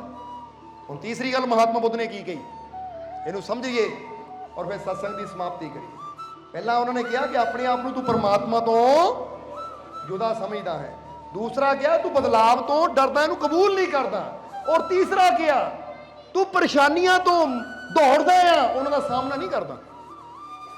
ਇਹ ਗੱਲ ਸਮਝ ਲੈਣਾ ਸਾਰਿਆਂ ਨੇ। ਸਮਝ ਆਈ ਕਿ ਨਹੀਂ? ਕਿ ਹਮੇਸ਼ਾ ਬੰਦਾ ਪਰੇਸ਼ਾਨੀਆਂ ਤੋਂ, ਹੁਣ ਫਰਜ਼ ਕਰੋ ਜੀਵਨ 'ਚ ਕੋਈ ਪਰੇਸ਼ਾਨੀ ਆ ਗਈ ਨਾ, ਬੰਦਾ ਕੀ ਨਸ਼ਾ ਕਰ ਲੈਂਦਾ ਹੈ। ਉਹ ਪਰੇਸ਼ਾਨੀ ਬੜੀ ਹੈ, ਸ਼ਰਾਬ ਪੀ ਲਈ, ਨਸ਼ਾ ਕਰ ਲਿਆ, ਕੀ ਕਰ ਲਿਆ, ਕੀ ਹੋ ਗਿਆ? ਪਰੇਸ਼ਾਨੀ ਖਤਮ ਹੋ ਗਈ। ਬਲਕਿ ਥੋੜੀ ਦੇਰ ਬੰਦਾ ਬੇਹੋਸ਼ ਹੋ ਜਾਂਦਾ ਤਾਂ ਸੋਚਦਾ ਹੈ ਜਿੱਦਾਂ ਨਾ ਕਬੂਤਰ ਬਿੱਲੀ ਨੂੰ ਦੇਖ ਕੇ ਅੱਖਾਂ ਬੰਦ ਕਰ ਲੈਂਦਾ, ਬਿੱਲੀ ਚਲੀ ਗਈ, ਪਰ ਬਿੱਲੀ ਆਂਦੀ ਹੈ ਔਰ ਉਹਨੂੰ ਪਕੜ ਲੈਂਦੀ ਹੈ। ਕਿਉਂਕਿ ਅੱਖਾਂ ਬੰਦ ਕਰਨ ਨਾਲ, ਸੌਣ ਨਾਲ, ਟੀਕਾ ਲਾ ਕੇ ਨੀਂਦ ਵਿੱਚ ਜਾਣ ਨਾਲ ਉਹ ਮੁਸੀਬਤ, ਪਰੇਸ਼ਾਨੀ, ਕਰਜ਼ਾ ਦੂਰ ਨਹੀਂ ਹੁੰਦਾ, ਬਲਕਿ ਹੋਰ ਪਰੇਸ਼ਾਨੀ। ਕਿਉਂਕਿ ਹੈਲਥ ਵੀ ਗਈ ਤਾਂ ਜਿਹੜਾ ਨਸ਼ੇ ਵਿੱਚ ਪੈਸਾ ਲਾਇਆ ਉਹੀ ਅਸੀਂ ਉੱਥੇ ਲਾਉਂਦੇ ਤਾਂ ਕਰਜ਼ਾ ਉਤਰਨਾ ਸੀ, ਪਰ ਲਾ ਕੇ ਹੋਰ ਵਧਾ ਲਿਆ। ਮੁਸ਼ਕਿਲਾਂ ਨੂੰ ਫੇਸ ਕਰਨਾ ਹੈ, ਮੁਸ਼ਕਿਲਾਂ ਦਾ ਸਾਹਮਣਾ ਕਰਨਾ ਹੈ। ਸਵਾਮੀ ਵਿਵੇਕਾਨੰਦ ਜੀ ਆਪਣੀ ਜੀਵਨ ਦੀ ਘਟਨਾ ਦੱਸਦੇ ਹੈ ਕਿ ਇੱਕ ਵਾਰ ਮੈਂ ਇੱਕ ਜੰਗਲ 'ਚ ਤੁਰਿਆ ਜਾ ਰਿਹਾ ਸੀ, ਸਾਧਨਾ ਕਰਕੇ ਆ ਰਹੇ, ਜੰਗਲ 'ਚ ਤੁਰਿਆ ਜਾ ਰਹੇ ਸੀ, ਅੱਗੇ ਬਾਂਦਰਾਂ ਦਾ ਗਰੁੱਪ ਸੀ, ਬਾਂਦਰ ਸੀ ਰਸਤੇ 'ਚ ਖੜੇ, ਯਾਨੀ ਉਹ ਦੱਸਦੇ ਕਿ 35-40 ਦੇ ਕਰੀਬ ਬਾਂਦਰ ਸੀ। ਉਹ ਜਦੋਂ ਮੈਂ ਉਧਰ ਨੂੰ ਵਧਿਆ, ਬਾਂਦਰਾਂ ਨੇ ਮੈਨੂੰ ਦੇਖਿਆ ਤਾਂ ਮੈਂ ਡਰ ਗਿਆ ਕਿ ਇੰਨੇ ਬਾਂਦਰ, ਮੈਂ ਇਕੱਲਾ। ਫਿਰ ਕਹਿੰਦੇ ਕੀ ਹੋਇਆ? ਮੈਂ ਹੌਲੀ ਹੌਲੀ ਨਾ ਪਿੱਛੇ ਨੂੰ ਤੁਰ ਪਿਆ, ਉਹ ਨਾਲ ਦੇਖਦਾ ਦੇਖਦਾ ਤਾਂ ਬਾਂਦਰ ਵੀ ਮੇਰੇ ਵੱਲ ਆਉਣੇ ਸ਼ੁਰੂ ਹੋ ਗਏ, ਕਿਉਂਕਿ ਇਕੱਲੇ ਨੂੰ ਦੇਖ ਕੇ ਬਾਂਦਰ ਵੀ ਅੱਗੇ ਨੂੰ ਦੌੜੇ। ਕਹਿੰਦੇ ਵਿਵੇਕਾਨੰਦ ਕਹਿੰਦੇ ਜਦੋਂ ਮੈਂ ਹੌਲੀ ਹੌਲੀ ਤੁਰਿਆ ਬਾਂਦਰ ਵੀ ਤੁਰੇ, ਮੈਂ ਤੇਜ਼ੀ ਨਾਲ ਤੁਰਿਆ ਬਾਂਦਰ ਵੀ ਤੇਜ਼ ਹੋ ਗਏ, ਮੈਂ ਦੌੜਨਾ ਸ਼ੁਰੂ ਕੀਤਾ ਬਾਂਦਰ ਵੀ ਮੇਰੇ ਮਗਰ ਦੌੜ ਪਏ। ਦੌੜਦੇ ਦੌੜਦੇ ਆਖਰ ਮੈਂ ਕਿੱਥੇ ਪਹੁੰਚ ਗਿਆ, ਮੂਹਰੇ ਇੱਕ ਦੀਵਾਰ ਆ ਗਈ ਤਾਂ ਮੈਂ ਤਾਂ ਪਰੇਸ਼ਾਨ ਹੋ ਗਿਆ, ਹੁਣ ਮਰ ਗਿਆ। ਪੜ੍ਹ ਕੇ ਦੇਖਣਾ ਵਿਵੇਕਾਨੰਦ ਜੀ ਦੇ ਜੀਵਨ ਦੀ ਘਟਨਾ। ਕਹਿੰਦੇ ਉਸ ਵੇਲੇ ਵੀ ਮੈਨੂੰ ਰਸਤਾ ਕੋਈ ਨਾ ਮਿਲਿਆ, ਫਿਰ ਮੈਂ ਕੀ ਦੇਖਿਆ ਕਿ ਬਾਂਦਰ ਆ ਰਹੇ ਹੈ, ਪਿੱਛੇ ਮੇਰੇ ਦੀਵਾਰ ਹੈ। ਫਿਰ ਮੈਂ ਕਿਹਾ ਹੁਣ ਤਾਂ ਇੱਕੋ ਹੀ ਗੱਲ ਹੈ, ਹੁਣ ਦੌੜਿਆ ਨਹੀਂ, ਇਹਨਾਂ ਦਾ ਸਾਹਮਣਾ ਕਰਨਾ ਪੈਣਾ। ਉੱਥੇ ਇੱਕ ਡੰਡਾ ਪਿਆ ਹੋਇਆ ਸੀ, ਲੱਕੜ ਪਈ ਹੋਈ ਸੀ, ਮੈਂ ਲੱਕੜ ਚੱਕੀ, ਬਾਂਦਰਾਂ ਵੱਲ ਮੈਂ ਲੱਕੜ ਲੈ ਕੇ ਹੁਰ ਕੀਤੀ, ਜਿੱਦਾਂ ਹੀ ਕੀਤੀ ਸਾਰੇ ਬਾਂਦਰ ਦੌੜ ਗਏ। ਕਹਿੰਦੇ ਉਸ ਲਈ ਮੈਨੂੰ ਪਤਾ ਲੱਗਾ ਕਿ ਮੁਸੀਬਤਾਂ ਤੋਂ ਦੌੜਨ ਨਾਲ ਹੱਲ ਨਹੀਂ ਹੁੰਦਾ, ਉਹਨਾਂ ਦਾ ਸਾਹਮਣਾ ਕਰਨ ਨਾਲ ਹੱਲ ਹੁੰਦਾ ਹੈ। ਤੁਹਾਡੇ ਮੂਹਰੇ ਕੋਈ ਪ੍ਰੋਬਲਮ ਆਵੇ ਨਾ, ਦੌੜੋ ਨਾ, ਬਲਕਿ ਉਹਦਾ ਸਾਹਮਣਾ ਕਰੋ, ਕਿਉਂਕਿ ਜਦੋਂ ਅਸੀਂ ਹਿੰਮਤ ਨਾਲ ਹੌਸਲੇ ਨਾਲ ਸਾਹਮਣਾ ਕਰਦੇ ਆ ਨਾ ਤਾਂ ਉਹ ਮੁਸੀਬਤ ਦਾ ਅੱਧਾ ਬਲ ਤਾਂ ਉਦੋਂ ਖਤਮ ਹੋ ਜਾਂਦਾ ਹੈ। ਔਰ ਕਈ ਵਾਰ ਸਾਹਮਣਾ ਕਰਨ ਨਾਲ ਪਤਾ ਲੱਗਦਾ ਹੈ ਕਿ ਮੁਸੀਬਤ ਉੱਡੀ ਵੱਡੀ ਤਾਂ ਸੀਗੀ ਨਹੀਂ ਜਿੱਡੀ ਵੱਡੀ ਮੈਂ ਸਮਝੀ ਜਾਂਦਾ ਸੀ। ਇਹ ਤਾਂ ਹੁਣੇ ਹੀ ਇਹਦਾ ਮੁਕਾਬਲਾ ਕੀਤਾ, ਪਤਾ ਹੀ ਫਿਰ ਲੱਗਾ ਕਿ ਗੱਲ ਹੀ ਕੁਛ ਨਹੀਂ ਸੀ। ਸਮਝਦੇ ਹੋ ਕਿ ਨਹੀਂ? ਜਿੱਦਾਂ ਕਈ ਵਾਰ ਬੰਦਾ ਡਰਦਾ ਨਾ, ਹਾਏ ਆ ਫਲਾਨੀ ਜਗ੍ਹਾ ਕਮਰੇ 'ਚ ਭੂਤ ਹੈ, ਤਾਂ ਹੁਣ ਚਾਦਰ 'ਚ ਹੀ ਬੰਦਾ ਦੁਬਕਿਆ ਰਵੇ ਤਾਂ ਫਿਰ ਬੰਦੇ ਦਾ ਡਰ ਕਦੀ ਨਿਕਲਣਾ ਨਹੀਂ ਹੈ। ਤੇ ਬੰਦਾ ਕਹੇ ਕੋਈ ਨਹੀਂ ਅੱਜ ਭੂਤ ਦਾ ਸਾਹਮਣਾ ਕਰ ਹੀ ਲੈਂਦੇ, ਡਰਦਾ ਡਰਦਾ ਹੀ ਉੱਠੇ, ਪਰ ਉੱਠੇ ਤਾਂ ਸਹੀ, ਚਾਦਰ 'ਚੋਂ ਨਿਕਲੇ ਤਾਂ ਸਹੀ, ਪੈਰ ਵਧਾਵੇ, ਕਮਰੇ ਵੱਲ ਜਾਵੇ ਤਾਂ ਸਹੀ, ਜਾ ਕੇ ਲਾਈਟ ਦਾ ਬਟਨ ਦਬਾਵੇ, ਲਾਈਟ ਆਏਗੀ, ਫਿਰ ਪਤਾ ਲੱਗੇਗਾ ਆਪਣੀ ਮੂਰਖਤਾ, ਮੈਂ ਵੀ ਡਰੀ ਜਾਂਦਾ ਸੀ, ਇਹ ਤਾਂ ਸੀਗਾ ਹੀ ਕੁਛ ਨਹੀਂ। ਸਾਰੀ ਜ਼ਿੰਦਗੀ ਵਾਸਤੇ ਡਰ। ਇਸ ਲਈ ਤੁਹਾਡੇ ਜੀਵਨ 'ਚ ਕੋਈ ਪ੍ਰੋਬਲਮ ਹੈ, ਫੇਸ ਕਰੋ। ਕੀ ਪ੍ਰੋਬਲਮ ਹੈ, ਇਹਦਾ ਹੱਲ ਕੀ ਹੋ ਸਕਦਾ, ਹੱਲ ਕਰਾਂ, ਔਰ ਨਾਲ ਨਾਲ ਆਪਣੇ ਮਾਲਿਕ ਤੇ ਵਿਸ਼ਵਾਸ ਰੱਖਾਂ ਕਿ ਮੈਨੂੰ ਯਕੀਨ ਹੈ ਮੁਸ਼ਕਿਲ ਦਾ ਹੱਲ। ਤਾਂ ਹੀ ਕਹਿੰਦੇ ਮਿਹਨਤ ਮੇਰੀ ਰਹਿਮਤ। ਇਸ ਲਈ 3 ਗੁਣ ਆਪਣੇ ਅੰਦਰ ਪੈਦਾ ਕਰੋ ਤਾਂ ਤੁਹਾਡੀਆਂ ਸਾਰੀਆਂ ਮੁਸੀਬਤਾਂ ਦੇ, ਦੁੱਖਾਂ ਦੇ ਹੱਲ ਹੋ ਜਾਣਗੇ। ਆਪਣੇ ਆਪ ਨੂੰ ਪਰਮਾਤਮਾ ਤੋਂ ਜੁਦਾ ਨਾ ਸਮਝੋ, ਇਹੀ ਸੋਚੋ ਕਿ ਮੈਂ ਆਪਣੇ ਮਾਲਿਕ ਦੇ ਨਾਲ ਜੁੜਿਆ ਹੋਇਆ ਹਾਂ। ਕਿਉਂਕਿ ਬਾਪ ਕਿਤੇ ਵੀ ਹੋਵੇ, ਬੇਟਾ ਕਿਤੇ ਵੀ ਹੋਵੇ, ਇੱਕ ਦੂਜੇ ਨਾਲ ਜੁੜੇ ਹੁੰਦੇ ਹੈ। ਫਿਰ ਦੁਨਿਆਵੀ ਬਾਪ ਤਾਂ ਦੂਰ ਹੋ ਵੀ ਸਕਦਾ, ਪਰ ਉਹ ਪਿਤਾ ਐਸਾ ਜਿਹਨੂੰ ਚਾਹ ਕੇ ਵੀ ਅਸੀਂ ਦੂਰ ਵਿਸ਼ਵਾਸ ਕਰੀਏ ਉਸ ਤੇ, ਔਰ ਦੂਸਰਾ ਬਦਲਾਵ ਨੂੰ ਕਬੂਲ ਕਰੀਏ। ਤੀਸਰਾ ਜਿੱਦਾਂ ਦੱਸਿਆ ਕਿ ਕੋਈ ਪ੍ਰੋਬਲਮ ਹੈ ਨਾ, ਉਹਦਾ ਹੱਲ ਕਰਨਾ, ਫੇਸ ਕਰਨਾ, ਡਰ ਕੇ ਦੌੜਨਾ ਨਹੀਂ ਹੈ। ਜਿਹਦਾ ਸਵਾਮੀ ਵਿਵੇਕਾਨੰਦ ਕਹਿੰਦੇ ਕਿ ਮੁਸ਼ਕਿਲ ਦਾ ਸਾਹਮਣਾ ਕੀਤਾ ਜਾਵੇ ਤਾਂ ਮੁਸ਼ਕਿਲ ਦੌੜਦੀ ਹੈ, ਤਾਂ ਜੇ ਬੰਦਾ ਮੁਸ਼ਕਿਲ ਤੋਂ ਦੌੜੇ ਤਾਂ ਮੁਸ਼ਕਿਲ ਹੋਰ ਵੱਡੀ ਲੱਗਣ ਲੱਗ ਜਾਂਦੀ ਹੈ। ਇਸ ਲਈ ਕਈ ਵਾਰ ਬੰਦਾ ਨਹੀਂ ਆ ਪ੍ਰੋਬਲਮ ਹੈ, ਇਹਦੇ ਬਾਰੇ ਗੱਲ ਹੀ ਨਾ ਕਰੋ, ਇਹਦੇ ਬਾਰੇ ਯਾਦ ਹੀ ਨਾ ਕਰੋ, ਉਹ ਗੱਲ ਕਰੋ, ਸੋਚੋ, ਸਮਝੋ, ਅਗਰ ਹੈ ਤਾਂ ਹੱਲ ਕੀ ਕਰਨਾ ਹੈ। ਅਗਰ ਮੇਰੇ ਸਿਰ ਤੇ ਕਰਜ਼ਾ ਤਾਂ ਕਿਹੜੀ ਚੀਜ਼ ਨਾਲ ਨਿਕਲ ਸਕਦਾ, ਅਗਰ ਮੇਰੀ ਉਹ ਪ੍ਰੋਬਲਮ ਹੈ, ਬਿਮਾਰੀ ਹੈ, ਤਾਂ ਕਿੱਦਾਂ ਮੈਂ ਇਹ ਬਿਮਾਰੀ ਚੋਂ ਨਿਕਲ ਸਕਦਾ। ਤਾਂ ਹੀ ਤਾਂ ਕਹਿੰਦੇ ਹਰ ਮੁਸ਼ਕਿਲ ਦੀ ਕੁੰਜੀ ਯਾਰੋ ਹੱਥ ਮੁਰਸ਼ਦ ਦੇ ਆਈ। ਅਸੀਂ ਕਈ ਵਾਰ ਦੱਸੀਦਾ ਹੈ ਕਿ ਜਿਹੜੀ ਮੁਸ਼ਕਿਲ ਦਾ ਹੱਲ ਤੁਹਾਨੂੰ ਨਹੀਂ ਮਿਲਦਾ, ਤੁਹਾਡੇ ਕੰਟਰੋਲ 'ਚ ਹੈ ਨਹੀਂ, ਤਾਂ ਯਾਦ ਰੱਖੋ ਤੁਹਾਡੇ ਕੰਟਰੋਲ 'ਚ ਬੇਸ਼ੱਕ ਨਾ ਹੋਵੇ, ਤੁਹਾਡੇ ਕਾਬੂ 'ਚ ਬੇਸ਼ੱਕ ਨਾ ਹੋਵੇ, ਪਰ ਇੱਕ ਸ਼ਕਤੀ ਐਸੀ ਹੈ ਜਿਹਦੇ ਕਾਬੂ 'ਚ ਸਭ ਕੁਝ ਹੈ, ਬਸ ਉਹ ਤੱਕ ਪਹੁੰਚਣ ਦੀ ਲੋੜ ਹੈ।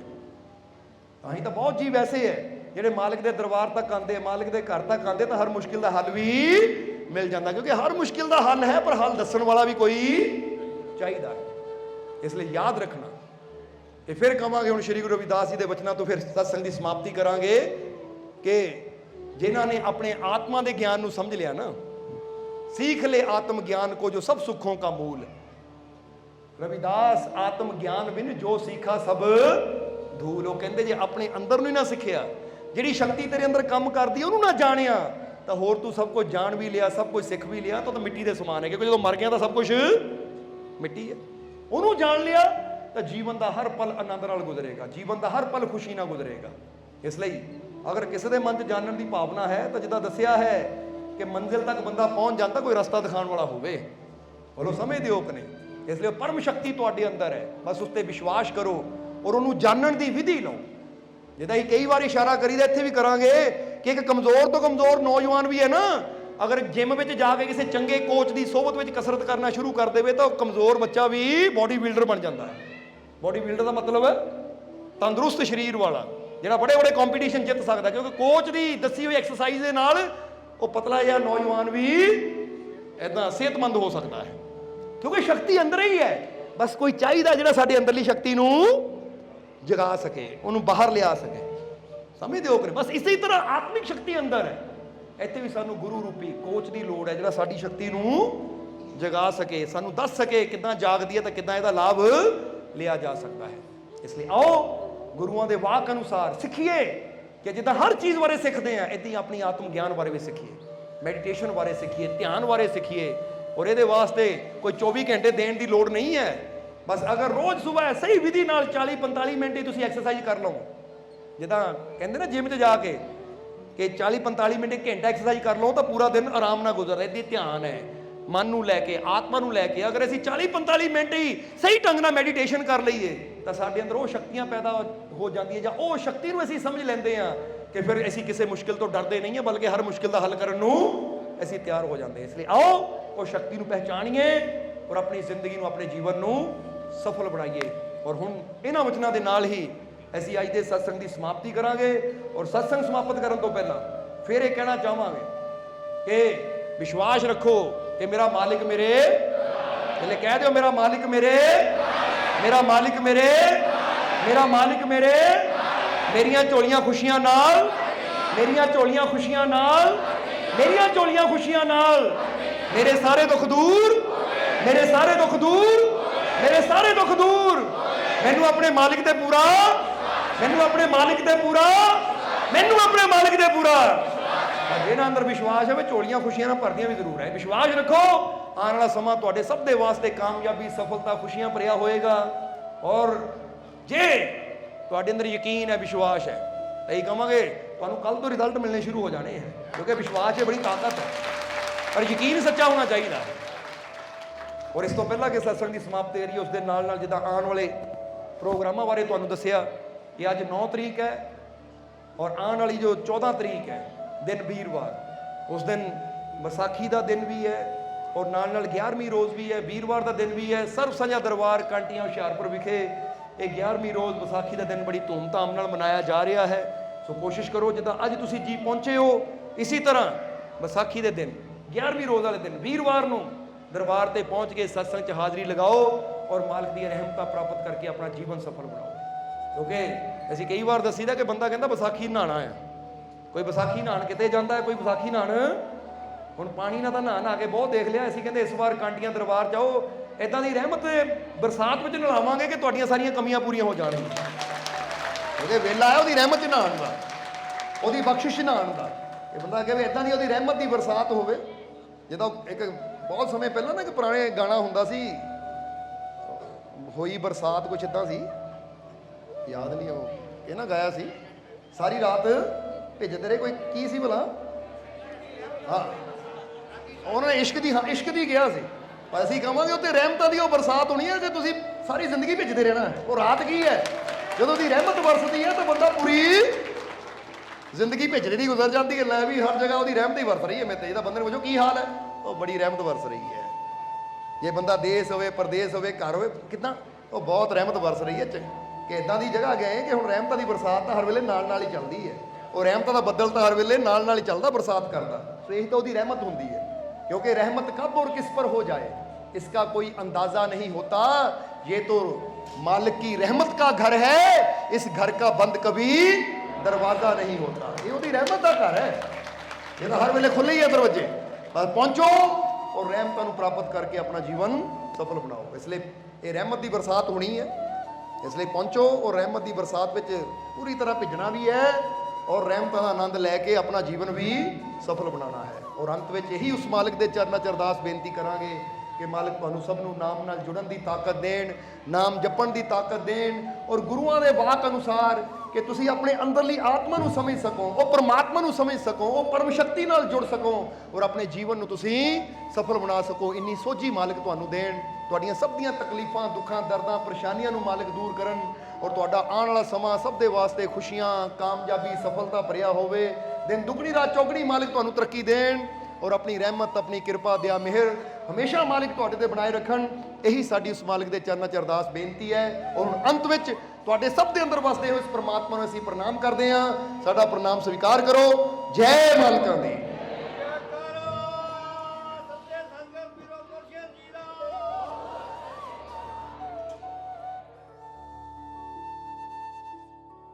वीडियो अच्छी लगी हो तो कृपया इसे शेयर जरूर करें। आपके शेयर करने से अगर किसी की जिंदगी में अच्छा बदलाव आता है, पॉजिटिव चेंज आती है, तो ये भी आपकी तरफ से किया गया एक नेक कर्म होगा, एक सेवा होगी।